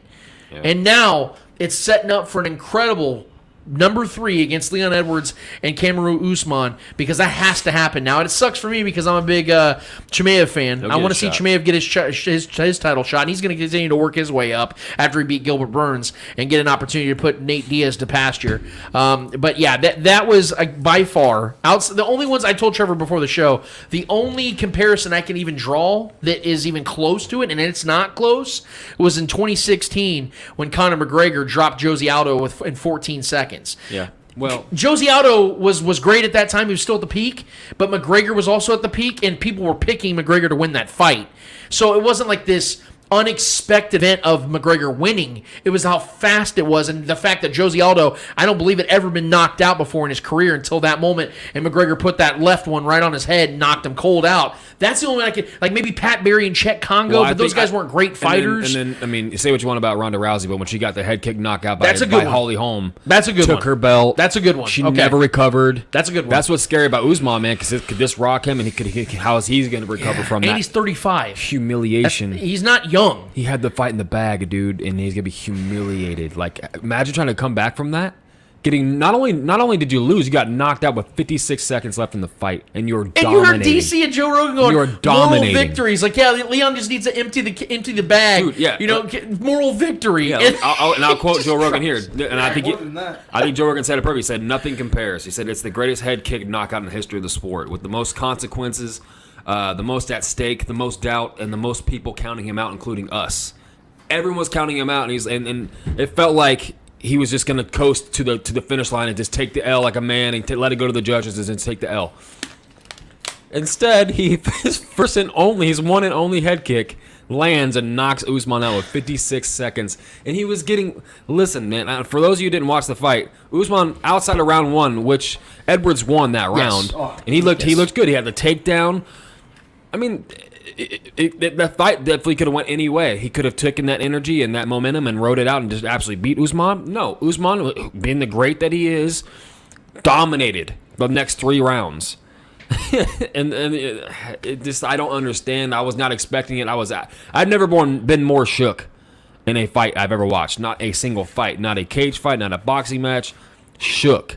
Just the pure dominance. Like I said, the only thing I could compare it to, like if something like this could happen that I could compare it to, it hasn't happened. But if it did, it's like just going to see John Jones out there and get knocked out cold in the last seconds and losing a fight. I wouldn't know what to do. You can't even fathom that. Yeah. I couldn't fathom Usman going and getting knocked out, let alone getting taken down.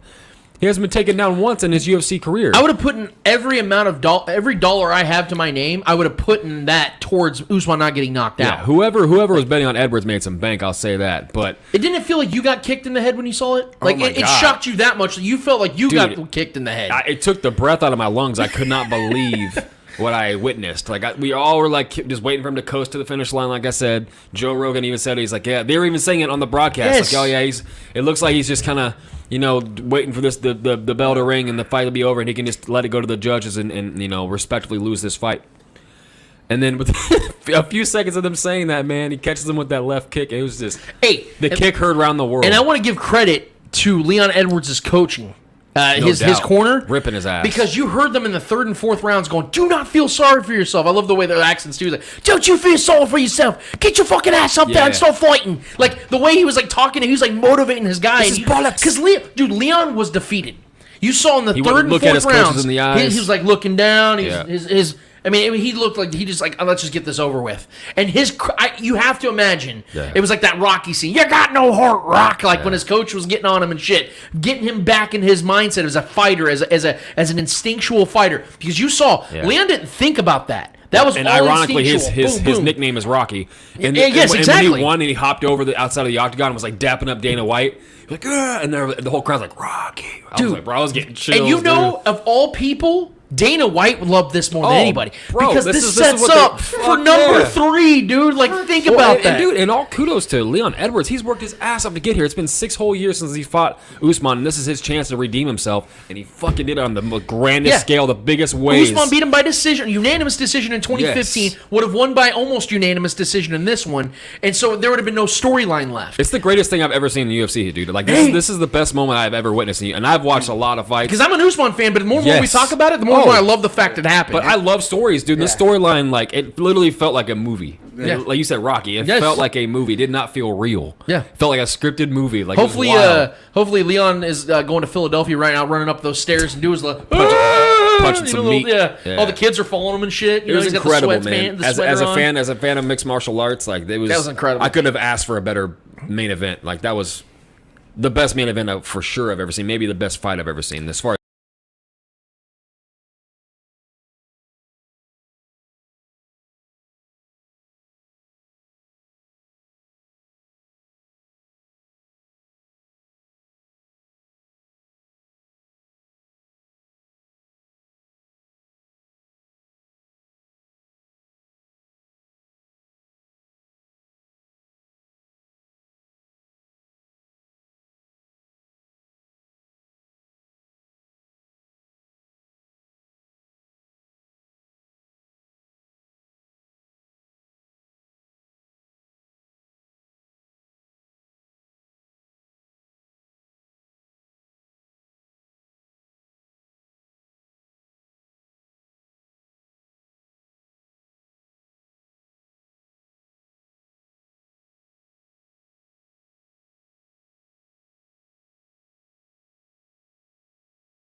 thing he's ever seen, and that's Joe Rogan. The dude's been in this his whole life. Not only UFC, but just being a fighter himself growing up, being a champ himself growing up. All these things, like it's just, and Usman being who he is, making that path, trying to tie that record that Anderson Silva had. Yeah. Try to immortalize himself in possibly the Mount Rushmore of MMA fighters, and to be right there at the grip, having it in your hands with 56 seconds left in the fight. And then for that just to be taken away from you like that, man, I'm really interested to see how he recovers. I'm truly interested to see how he recovers from this, man, because like we saw, like I know he's not Ronda Rousey, but the fall when you're at the top of the mountain, the fall and then trying to come up and go back up that mountain, that's a tough task for a lot of these elite athletes, and have a lot of ego and pride. Well, yeah, because even let's say are we good on our testicle difficulties? Yeah, I think they're fixed. Okay, cool. Testicle, yeah. Got our testicle difficulties fixed. The thing about if Usman gets this belt back, let's say that does happen. Think about the rest of the competition, though. It's not like it's going to get any easier for him. Like he gets back on the top, and it's like, oh, okay, well, the way I see it, it's like that scene from 13th Warrior, which is a fucking fantastic movie. If any of you never seen it, it's Antonio Banderas, arguably his best movie. Fantastic film. when he kills those beasts that everyone's scared of, and he finds out he takes it off and it's the mask off and it's a man. He's like, it's a man. It's a man. Immortalized and he starts like going in and killing all these because he's not afraid. He doesn't look at them as monsters anymore. Right. Yeah, that's what I feel like. They took that mask off of Usman and Edwards, like went out there and made him a man. Shit, man. Crazy, bro. Yeah. That fight was epic. Insane card. Epic. Oh. Like I said, we lost our mics here for a couple minutes. Oh, did we really? Yeah, I don't know why. So, I don't know, but I mean, I checked and they're back up, so we good. We good. What else you got, brother? All right, next question. Where does Albert Pujols rank among the greatest hitters of all time, in your opinion? Without question, top 5, and I would pose the debate that I think he's top 3, because of the fact that he's somebody that's in an era full of just absolute sluggers and incredible hitters. He stood out from the rest for the majority of 20 years. At 41 years old now, I believe 41, if not 42 years old, the name. The name that we are the age that we don't really know him to be. We know that he's 41 technically. He's got 11 home runs and he hit a grand slam this week. So even at his advanced age and in his limited roles, he's still able to hit with extreme pop. But see, he's not one of those guys that just hits a bunch of home runs. See, there were many seasons, and in fact, I think he has the most seasons in MLB history, if I'm not mistaken, of batting at least .320 with 35 or more home runs.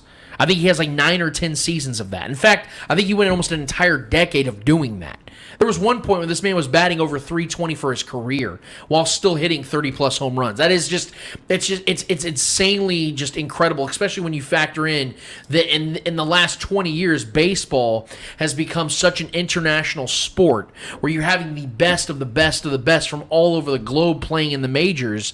He's not just facing America's best. He's not facing a bunch of Claytons that are white dudes from Kansas that are good pitchers, sure, but you're getting also dudes from Venezuela and Colombia and Cuba and Mexico and all these other places that have amazing pitchers and amazing players already, and he dominated them all.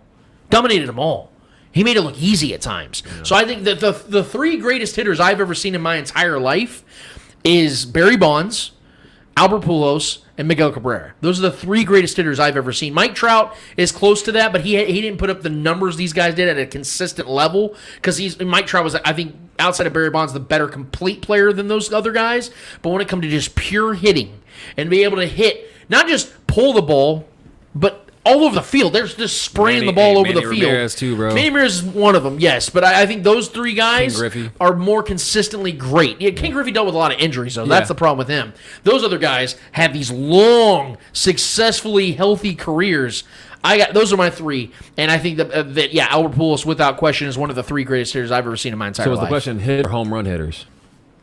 Hitters. Oh, I mean, yeah. The dude is more than just a home run hitter, like Lance alluded to. Like, the guy would clean up, he'd get the RBIs the dude has accumulated in his career is just wild. I mean, he's one of the top 3 guys if you have the bases loaded and you have to win this game. Albert Pujols might be at the top of that list, with guys like A-Rod and guys that could go get a massive hit and pull it wherever, put the ball wherever you want it, can hit any pitch. Pujols is one of those guys that never had like a pitch where he just could not hit. He's one of those guys that can hit any ball, anytime from anybody pitching. He's solidified himself easily in the top 5 all-time hitters for me, for sure.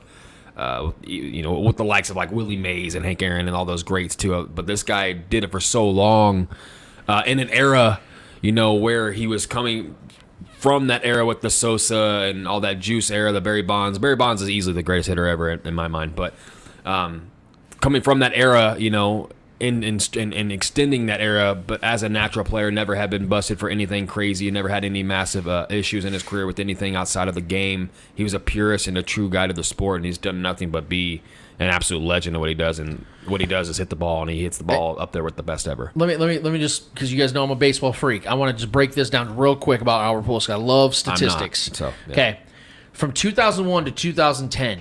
That 2001 was his first season, and 2010 was his second to last season with the St. Louis Cardinals, the first stint. So from age 21 to 30, these were his numbers, okay? He batted 329, 314, 359, 331, 330, 331, 327, 357, 327, and 312. Okay?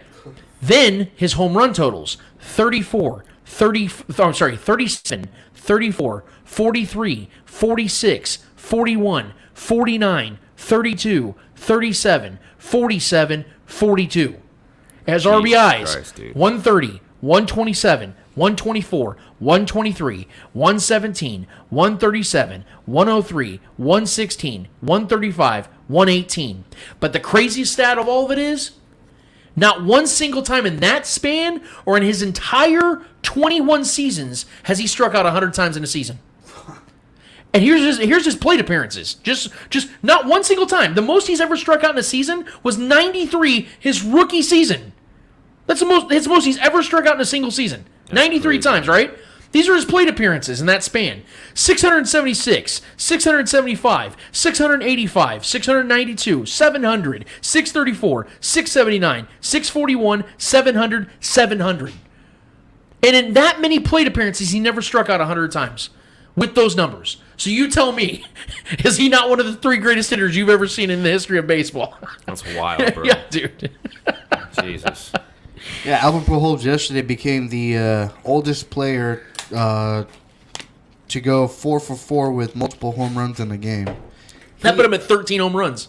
Yeah, and I think he is only 7 away from breaking 700. 700 home runs. Oh, And there's man. 2 players ever, Hank Aaron and Barry Bonds, I think, that have 700 home runs. Because I think A-Rod finished like 698 or whatever it is, I think. Let's see. I'm pretty sure A-Rod has like 698. He like finished just a couple short of 700. And I think there's only 2 players that have ever... No. Is it Babe Ruth? I think Babe Ruth maybe had 700. 700 is Hank Aaron, Babe Ruth, and Barry Bonds. Yep, Barry Bonds, Henry Aaron, and Babe Ruth. Yeah, They're the only 3 guys. 3. Yeah. And now Pujols will join them. Pujols is currently sitting at number 5. You put Babe Ruth in Who's there. number 4? A-Rod? A-Rod. Yeah, 698 is it? 696. So 696. he's about 3 away crazy. from tying A-Rod. God, I'm so excited for him, man. And A-Rod's one of the 5 greatest I've ever seen. That's why I mentioned A-Rod. Like, that's what I'm saying. If there's one guy I want at bat when the bases are loaded and I need a win, A-Rod's definitely on that list, too. Well, he's one of the 5, for sure. Yeah. And so, yeah. And he was a good fielder, too. He And wasn't... then that's the reason I asked, like, because yesterday, obviously, he had the 4 for 4 with 2 home runs. That's In how- his 40s. And 42. 42 and 217 days. Almost 43 years old. I've never seen a player hit more home runs than Albert Pujols, because every time the Cardinals would be in town, I'd go and see him at the Royals games. Hey, he'd just dominate. Yeah. He would just absolutely dominate. So I've seen him hit more homes than any other player. Jeez. Yeah, it's incredible. I'm so glad I got to live and watch him play. I actually got to see him home run in L.A. against the Dodgers. Yeah. So that was fucking... And that's a hard place to hit home runs, too, man. That's a hard place to hit home runs. Let me tell you, Dodgers-Angels games, by far the best experience I've ever had in a baseball game. Sure. I bet Dodgers-Padres are just ugly. That's like Chiefs-Raiders. Fuck. All right, what we got next, bro? All right, man. All right, next question. Obviously, yesterday we saw again NBA players taking time to play in a gym with Jason Tatum and LeBron James playing together yesterday. Crossover league or whatever. Do you think either their teams or the leagues are going to step in and say, it's like, hey, guys, if you get hurt outside of the kind of like what the Broncos did with the one player, so you get hurt outside, we ain't gonna pay you your salary. You know, are the teams gonna end up stepping in, or is the league gonna step in and kind of put not an end to it, but kind of like, well, I guess an end to it, yeah. So so these teams in the league as a whole are in a very difficult position, because one of all the American sports, the NBA is the most star-driven league. So you have to have those guys out there. And Jason Tatum's one of the biggest young stars in basketball, and LeBron is obviously still the face of basketball. Just signed the $90+ million. $97.5 million, yeah. So now he's become the wealthiest player, most earned player in NBA history at $532 million, if I'm not mistaken. Yeah. But the NBA as a whole, they're against this. I know they are. That Adam Silver does not want these guys playing in the crossover, as they were calling this. I think it's Jamal Crawford. Jamal Crawford's yeah, Jamal Crawford, the crossover. I love that name, by the way. They don't want this. I can guarantee you that, because there is that risk factor involved, especially LeBron James alone. So that is something they don't like, and I guarantee you the teams have already talked to these players about it. But the problem, again, the difficult position these teams in the franchise and the league is the fact that this is a star-driven league. Therefore, the stars kind of call the shots. And LeBron James, if this team, let's say Rob Pelinka with the Lakers was to dare and go, hey LeBron, I can't have you playing on this, LeBron's gonna laugh in his face and just walk off and go and play, and the Lakers won't do shit about it, because they know he is the franchise. He is what drives them. He is what's brought them success over the last 5 years. So there's nothing the league can do. There's nothing these teams can do. They can suggest it. They can ask them to do that. And to your point, if they were to get injured, then the league and the teams didn't have some leeway to kind of talk about, hey, we're not paying you that $97 million now because you put yourself in that position. He can fight it, and he'd probably still win, but the teams can have that right. The point, though, is LeBron, Jason Tatum, any of these other stars can do literally whatever the hell they want, and there's nothing to do, because Trevor made this point last week, I think, when we talked about this, the fact that it is the same sport they're playing, whereas guys like Patrick Mahomes playing basketball, Brett Veach can go, hey, bro, you're not even playing the same sport you're paid to play. We can't have you doing that. We can't risk you tweaking your knee or breaking your wrist or something of that nature, which is valid. But, yeah, they're not going to be able to do anything about it because, again, this is a star-driven league, and LeBron is the star of stars. Yeah, I mean, and like you said, my point, again, is that this is the sport that they play professionally. This is the sport that's within that world. So that does change things, because if Patrick Mahomes was out there having a scrimmage with some guys, I don't think they'd really be able to tell him much. If he was playing some 7-on-7, with some high schoolers or something, throwing the ball around, they wouldn't really get on Mahomes' ass for that. It's a whole different thing. But I do agree. I think these players are putting themselves at risk for silly injuries that could definitely impact their season this coming season.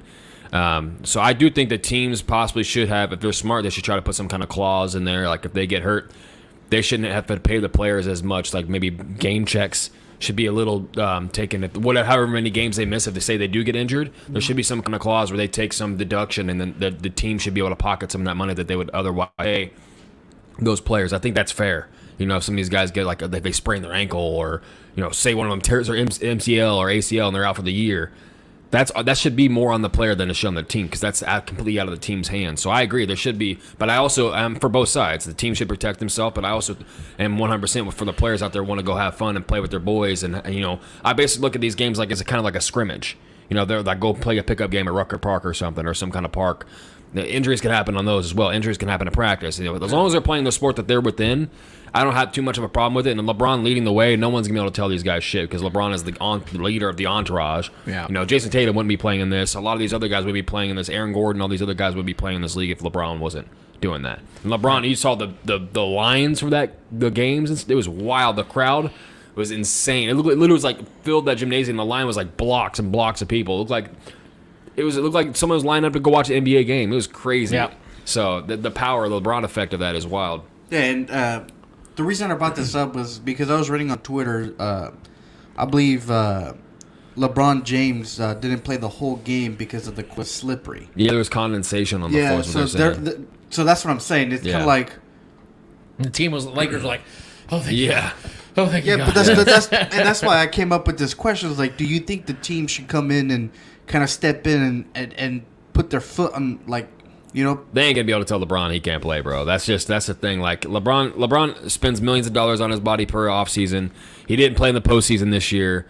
That's a lot of tread off his tires, and the dude's so used to having that tread on his tires, and I don't think he's out there going 100%. I've seen some of the highlights and stuff. He's doing some cool alley-oops and stuff and playing around. I don't think he's out there, but you don't have to go hard to get injured. Injury can happen, just getting a rebound and coming down on somebody else's foot and rolling that shit. So it can happen any time. But I think that the players should understand their risk, and I think that there should be some kind of clause, like I said, within the team. And I'm sure the teams have communicated with these players their dislike of this situation that they're doing, and I feel like the team should protect themselves, and the players should also have the choice if they want to do it or not. And why is it that they're doing it more now? Because I've never heard of... this is the new thing, man. These players are more branded now. Outside of the summer league, the NBA summer league, I never heard of NBA players playing in a Also, let's be real. It's a part of the culture We're also of basketball. We're also in an age now where everybody's looking a lot closer, and everyone's got availability to and it's the power of social media. When we were kids, like in the 90s and early 2000s, not everyone had a cell phone in their hands. There wasn't social media. There wasn't things like that. LeBron could put out one tweet and have millions of people at a park and go play ball. Yeah, I'm going to be at the Taco Bell off 95th and Grand. People are going to show up. You know, like you couldn't do that back in the day. You're going to put it on a paper, so in 2 days people will see it and like, oh, that's cool. Like, it's a part of the brand of basketball. Sunday now. Especially, it's a part of the brand of basketball for sure. Just like to have like these guys come out and kind of be a part of their culture, and like these small towns and stuff go out and fill a gymnasium and play a tournament. I think it's great for the fans, bro. I think that's why these guys are doing it. They're not. I don't think they're really doing it for their health. Or because Rucker Park is a legendary place. It's not like these guys are going out there getting paid to go play in this crossover or Uncle Drew or the Drew League or things like that. That's for the fans. Right. I think it's a beautiful thing for the culture of basketball. Honestly, I think it's a great thing. Just like when they used to have those Rucker Park tournaments and KD would come out and play. Kobe came out and played a few times. Why do you think that basketball has overtaken baseball in America's culture and sports? No other sport is more involved with their fans. Yeah, because it's also you just need literally a basketball and a basket. Yeah, you don't need anything else. Like baseball, you got to have a glove, you got to have helmets, you got to have a bat, you got to have a ball, you got to have teammates, you got to have all this other stuff. Basketball, you can just play on your own. Yeah. Football, you can't even do that. Shoe deals. You got to have you have all the equipment from football, and you got to have at least 1 to 2 other people to even play something close to what football is. Basketball, you just need yourself, a ball, and a basket. So that's why it's taken over until, like Trevor said, the culture of it. It's there's an uprising where you have these stars, these humongous moguls like LeBron leading the way for these generations of players to want to play basketball and focus on that. That's why baseball is dying. And think about because you don't have those guys in baseball leading the way. There's not a better sport for social media though. Like there's not a sport you can clip better than basketball. Someone 100%. Getting dunked on, someone hitting a three, someone hitting a buzzer beater. Like it's like they're quick clips, and without it's like question. You can see their face, who did it. You don't need to even look at the number. Helmet. Everyone has So it's like it's a very social media friendly sport, and I think that's why it's really been booming the last few years, man. Like it's the evolution of the NBA and basketball alone. High school sports with Bronny James and a lot of these high school players getting recognized now because of social media and all these breakaway plays and cool plays. Like a lot of kids are going to be recognized way earlier now before they even hit college. Yep. So I think that's just a part of the quick clip social media age of basketball. It's really evolving. So next question. This is kind of just like a random question. So obviously you brought up the jerseys of the Washington Commanders earlier. I was like pretty much saying that they're the Dan Snyders of the NFL. Yeah, they were complete shit. Yeah. My question is why is it that all NFL away jerseys are white? Why can't teams pick their own away colors? Well, if I'm not mistaken, I think there are teams that wear darker jerseys on roads, like the Cowboys. There's like alternative ones you can use. I'm pretty sure the Cowboys wear their dark jerseys on the road, and I'm pretty sure like the Colts and teams like that, whereas they wear like the Cowboys almost always wear their white jerseys at home. I don't know. That's because I don't know if there's a particular reason for it. I don't know if there is. I just think it's always been the way they do things. Like the NBA used to do the same thing. Now it seems like the NBA, they wear whatever they want to wear, whatever home road, whatever. Like I don't know if there's a particular reason. That's a good question. I don't know if there is. I honestly think it's just one of those things where it's like a guidance dependency thing, where it's just like this is how it's always been. A structure, like a tradition kind type of thing. Yeah. I mean, remember how they were with the cleats for the longest time. Remember Marshawn got fined for wearing those gold cleats. Yeah. Like now they're letting you wear like custom cleats and stuff. The NBA lets you wear like lime green shoes with a red jersey now. Like they're kind of starting to like let players become their own, especially NBA. It's been that way for a while now, but like I said, like even with the cleats and stuff in the NFL, they've been like real buttoned up about that. I just think it's one of those things. This is kind of how it's always been, so they just kind of always roll. And I don't think anyone really cares that much enough to. It could be one of those things though with this younger generation. They might be a little more swaggy about it. Because you know what I mean? Because I would love to see like a Chiefs all like a black jersey, gold. as their away games, or like a. They do have those alternative all gold too. But they never really wear. They just put them out for the public to buy, but they never really wear them on the game. Yeah. So why don't they have like that black and yellow? Oh, you know me, dude. I'm all about the Chiefs. I've been since Patrick's been here. I wanted the Chiefs to like rebrand around him and have some. I don't know the rules. I'm so glad that we live in the age where we can literally just find this stuff online. Google it. According to what I just found, and this is why I love our show, because we can just do this on the fly. We don't have to act like we know everything. Because trust me, we fucking don't.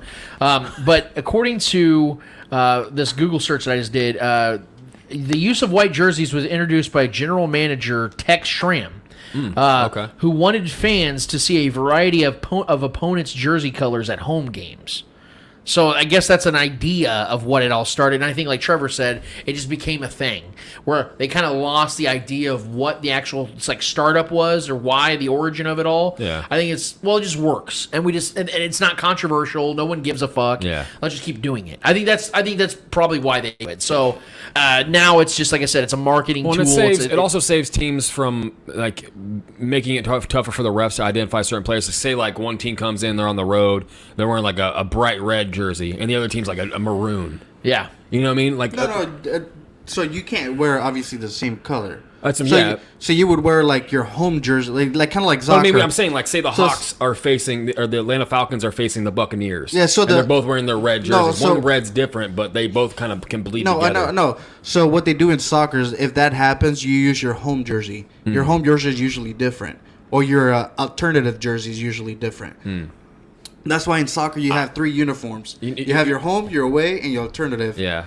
Well, I think the reason they have stuck with it is because of this reason right here, this conversation we're having. Because now you'd have to figure out what jersey are you guys wearing? Because it saves that. We already know. No, you're wearing your white ones. We're wearing these ones. Because saves that whole conversation. If you know you're a away team, you know your colors away. They're the home team. You know they're gonna wear red. Yeah. So you can't take your red jersey. Right. So that would just be common sense. I mean, obviously, I guess people don't have it, but yeah.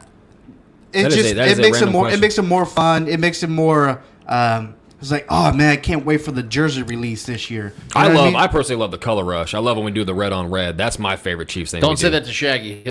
See, I know he thinks it's a curse thing. He absolutely hates he absolutely hates. I think it's so dope. I love the red pants. So Shane actually hates the red pants. Yeah, he doesn't like when they wear red pants. So. It triggers him. I know. Shout out Shaggy. Yeah, but I think it would just be more interactive for the fans, I guess, because then you can go and kind of get a different jersey. It's they're still wearing that in the field, and you still feel part of the team or whatever. Mm-hmm. So that's what I love about soccer teams. If obviously you get to pick what jersey you want out of the 3 that they're actually gonna wear throughout the season. Yeah, you know what I mean. Not just look at this black jersey that they're never gonna wear, but it's cool. Mm-hmm. So yeah, it was just a random question. I was like, why do they? Yeah, I haven't actually even thought about that ever before. That's just something that's, like I said, it's just entrenched in the game. It's something we never really. Yeah. So all right, my last question. This might trigger fucking Lance over there.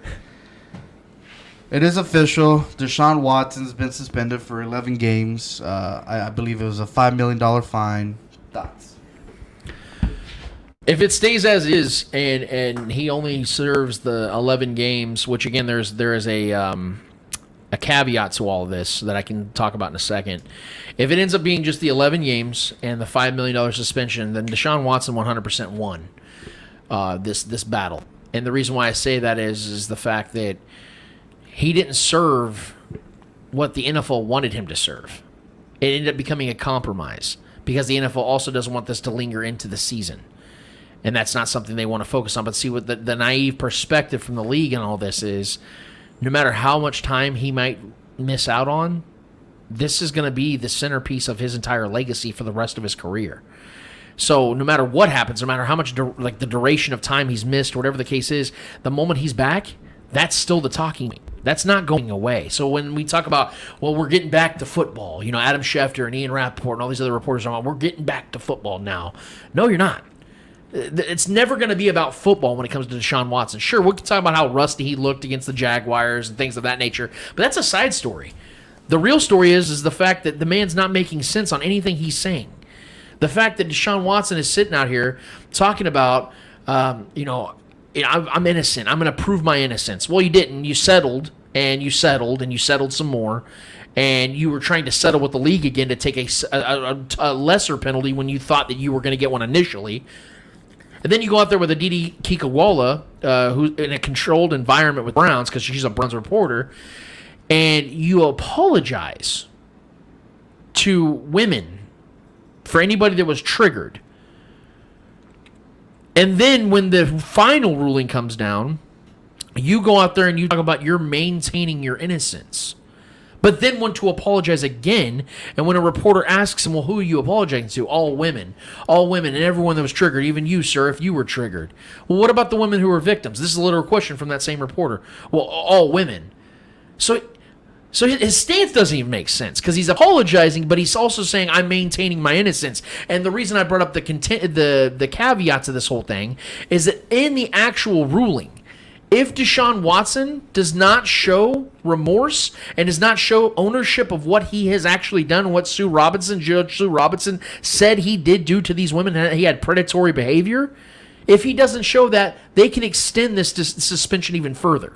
So it could go from 11 games to an entire season, like the NFL did once. Does that sound like somebody who's actually understanding what he's done wrong? Because he's sitting here apologizing for triggering people or for doing anything he did to anybody, but is saying, I've maintained my innocence and I'm proving my innocence. You didn't prove anything other than you don't know what you're saying or what you're doing with this said suspension. But as it currently stands, Deshaun Watson won. Because in 11 weeks, and how fitting it is, his first game back, as it currently stands, would be back in Houston against his former team. It works out really well for him, because if he goes on there and beats them in Houston, he gets the last laugh of what took place. And he gets the last laugh against the league, because essentially what the league has shown us is, if you are somebody that is a predator, if you are somebody that goes out there and sexually assaults people, you can still play football within the next calendar year. That's what it shows me, but and I know people hate this comparison because it's not really a comparison, but saying it out loud sounds wild. If you do that on the game, though, as a player, you will miss an entire season, no questions asked. That's wild to me. Even though I understand that in the CBA, it says you can't bet, which I understand the ruling, and I support Calvin Ridley getting suspended for a year. Saying it out loud, though, that you serve longer time for gambling on a game as opposed to being a fucking predator is wild to me. But, like I said, this is the way things go. This is the new precedent, and anybody out there that has predatory behavior can look at that and go, that's not half bad, because I can go and get myself some guaranteed money and give up a little bit of change and be back that same season. That's what we've been told. So at this current time, Deshaun Watson won. Yeah, I mean, I don't want to go down this road again and get into this situation too much. Thanks, Eddie. But he definitely, it could have been a whole lot worse, and it probably should have been a whole lot worse for him. I am without knowledge on a lot of things and certain things that actually took place, and what the truth isn't all the way around. I 100% believe there's some fire where this smoke is, and it's a whole lot of smoke. So the fire couldn't have been a small one. But regardless of what he thinks, and he claiming his innocence and then wanting to apologize to save any bit of face that he had left, his entire reputation is tarnished. Mentally, I'm not sure how he comes back from this. If he struggles for the rest of his career, then it is what it is. If he comes back and he's the Deshaun Watson, the great player that we know, that is what it is as well. It's definitely gonna his whole. I mean, regardless of what you think he wins or who lost, he lost though in the long run, because his whole, not only his football persona and his personal life. He's 4% going to be a predator for the rest of his life. He's going to be looked at as a predator for the rest of his life. No matter how much money he makes, no matter how many material things he buys, and the happiness he brings his family because of the generational wealth he's going to generate, all that is tainted money. All that is money. Granted, I'm not going to take away the fact that the dude worked hard to get where he's at, and he is who he is. But also, you have to combine the two, the fact that he did these things and whatever did actually take place and with the wrongdoings that occurred. He's tarnished his whole entire career and his personal life and his personal reputation as a man. So that for me in the long run is an actual loss for him. I think he is actually losing here. Granted, he's able to keep his job. And most the average person probably would be doing time right now. But not everybody's a multi-millionaire. And an elite athlete. So there are things in life, the double standards of life, they are unfair. Life is unfair. Things happen. Bad things happen. Good things happen. But I'll never be able to look at him the same, and I'm pretty sure damn near everyone, even including his family and the people closest to him, probably can't ever look at him the same either. He probably will never be able to look himself in the same light either. So for that, I think in the long term wise, he's actually taking a massive L here in his life. So It's a shitty situation, man. And this has been going on for a long time. This whole thing's been drug out for so long. But regardless of what we think and what we feel and how we like the guy or dislike the guy, he's going to be back on the football field playing football. And it is what it is. That's our reality. So I don't have too much more to add to that, man. Yeah, that's it. Good stuff, man. I appreciate it. And I'm glad we talked about it just a little bit because of the fact there was an update. You know what I mean? Like, we had a final ruling. It's something we do need to address. Yeah. I don't want to dive too deep because I know we got very passionate a couple weeks ago about this. And that's I'm a good devil's advocate. You know? and that's what I'm saying. Like, I think we just needed to at least address it. So that's how I feel. Yeah, I'm glad you brought it up, Eddie. And that was a great Eddie hour. So we have one more order of business to get to. Guys, I believe it is called Hold This L. Each and every week, we finish off each and every episode with a series of L's in the world of sports, whether they're friendly L's or not so friendly L's. We promise you, who is ever holding these L's in the world of sports from each one of us, the motherfuckers deserve those L's. Mr. Eddie Ortiz, Mr. Yo, I'll throw it right back to you. Who's holding the L? Why is it F1? Oh, it's not F1. I'm going to give it to Manchester United, baby. Let's go. Why am I going to give Manchester United? For the first time in over 100 years, they've lost the first 2 games of the season ever with the new coach, manager, whatever you want to call it, head coach.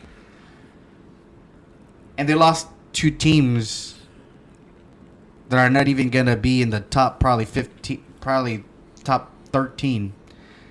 So that's funny on its own. But not only did they lose, they got destroyed both games without scoring a goal. They went 3-0 and then they went 4-0. And obviously this is the team that has Cristiano Ronaldo, the greatest player of all time. Obviously not, but yeah, man, you can't write this joke any better. They've been the joke of the league for the past. When did Sir Ferguson left? Probably 2012, 2013, around that time frame. Once Alex Ferguson, probably the greatest head coach in soccer history, retired, this team went to shit immediately. They haven't won nothing since he left. They probably won 1 or 2 trophies. But other than that, they haven't really won anything. There's nothing for them to show for.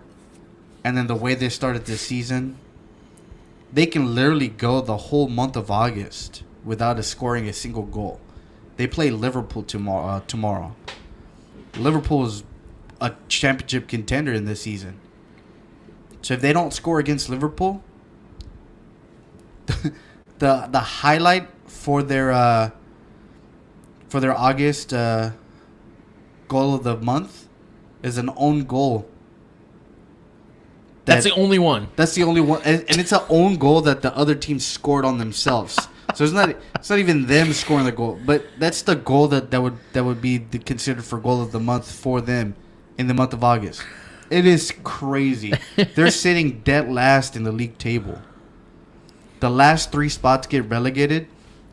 There has to be a change. Obviously, they went on a spending spree this past week just to adjust to obviously do something. We'll see what happens, but I mean, there's still like 36 games left, but the way you start the Premier League is usually the way you end it. So they got to find something and something quick, because this boat is going to sink and is going to keep on sinking. So for the reason, Manchester United, you're going to have to do me a favor and hold this L. Trevor Tweedle, who's holding the L for you this week? So I don't have an L. I'm actually just going to pay my respects to a young athlete gone too soon. The brother of tight end Dawson Knox of the Buffalo Bills. He has a younger brother who's only 22, who was only 22 years old. Who was a linebacker for FIU, the Florida International University. It was announced a couple days ago from his coach that he had passed away. They had not revealed the cause of death, but it definitely shows like there's a lot of people coming out and giving their their heartwarming words, and then obviously the pain that I'm sure that Dawson Knox is feeling right now. Me as a person who has 3 brothers and a little sister, and I have 4 siblings myself. I couldn't imagine. My biggest fear is losing either one of my children and myself, or one of my siblings. So I couldn't imagine, and then, being a part of a football family too, a family of athletes, that's an extra layer of connection there, a passion, and sports families are some of the tightest families you'll ever meet, man. You see like the Watts, the Gronkowskis, and all these families that have a very tight-knit group of family. Just 22 years old, a guy that was aspiring to make the league and, follow in his brother's footsteps and, live out that dream. And that's just something he can't, he's not there to do anymore. So, and his family's going to have to deal with that grief for the rest of their lives. And that's just something I fear. And I could not even imagine or fathom having to go through something like that at 22 years old. So I just wanted to give my heartwarming condolences and my heavy heart to the Dawson, the Knox family. So I just wanted to pay my respects and give him his moment on our air. We didn't know too much about the kid, but I know his brother is a stud tight end in this league and on a part of a really good team and a team that has aspirations too. So, I mean, I'm with him, in his journey moving forward after this and dealing with and having to carry that grief into his season with the team with a lot of high expectations and him being a massive part of that offense as well. It's a lot, man. So I felt pain for that family. I felt pain for Dawson. And their parents as well.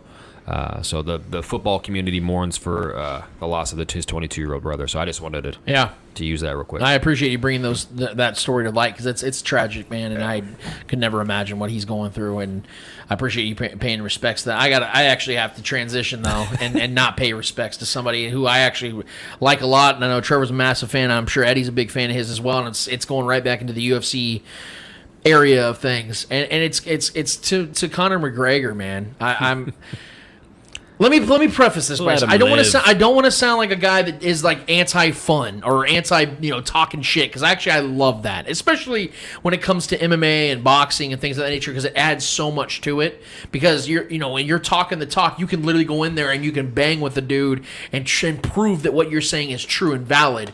And if you don't, you get to hold the biggest L imaginable.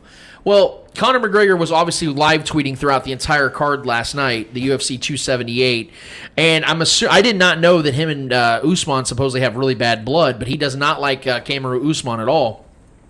As soon as Usman had taken the L to Leon Edwards, Conor went on an absolute Twitter tirade and has not stopped since. Literally been tweeting. I think he's tweeted 1, 2, 3, 4, 5.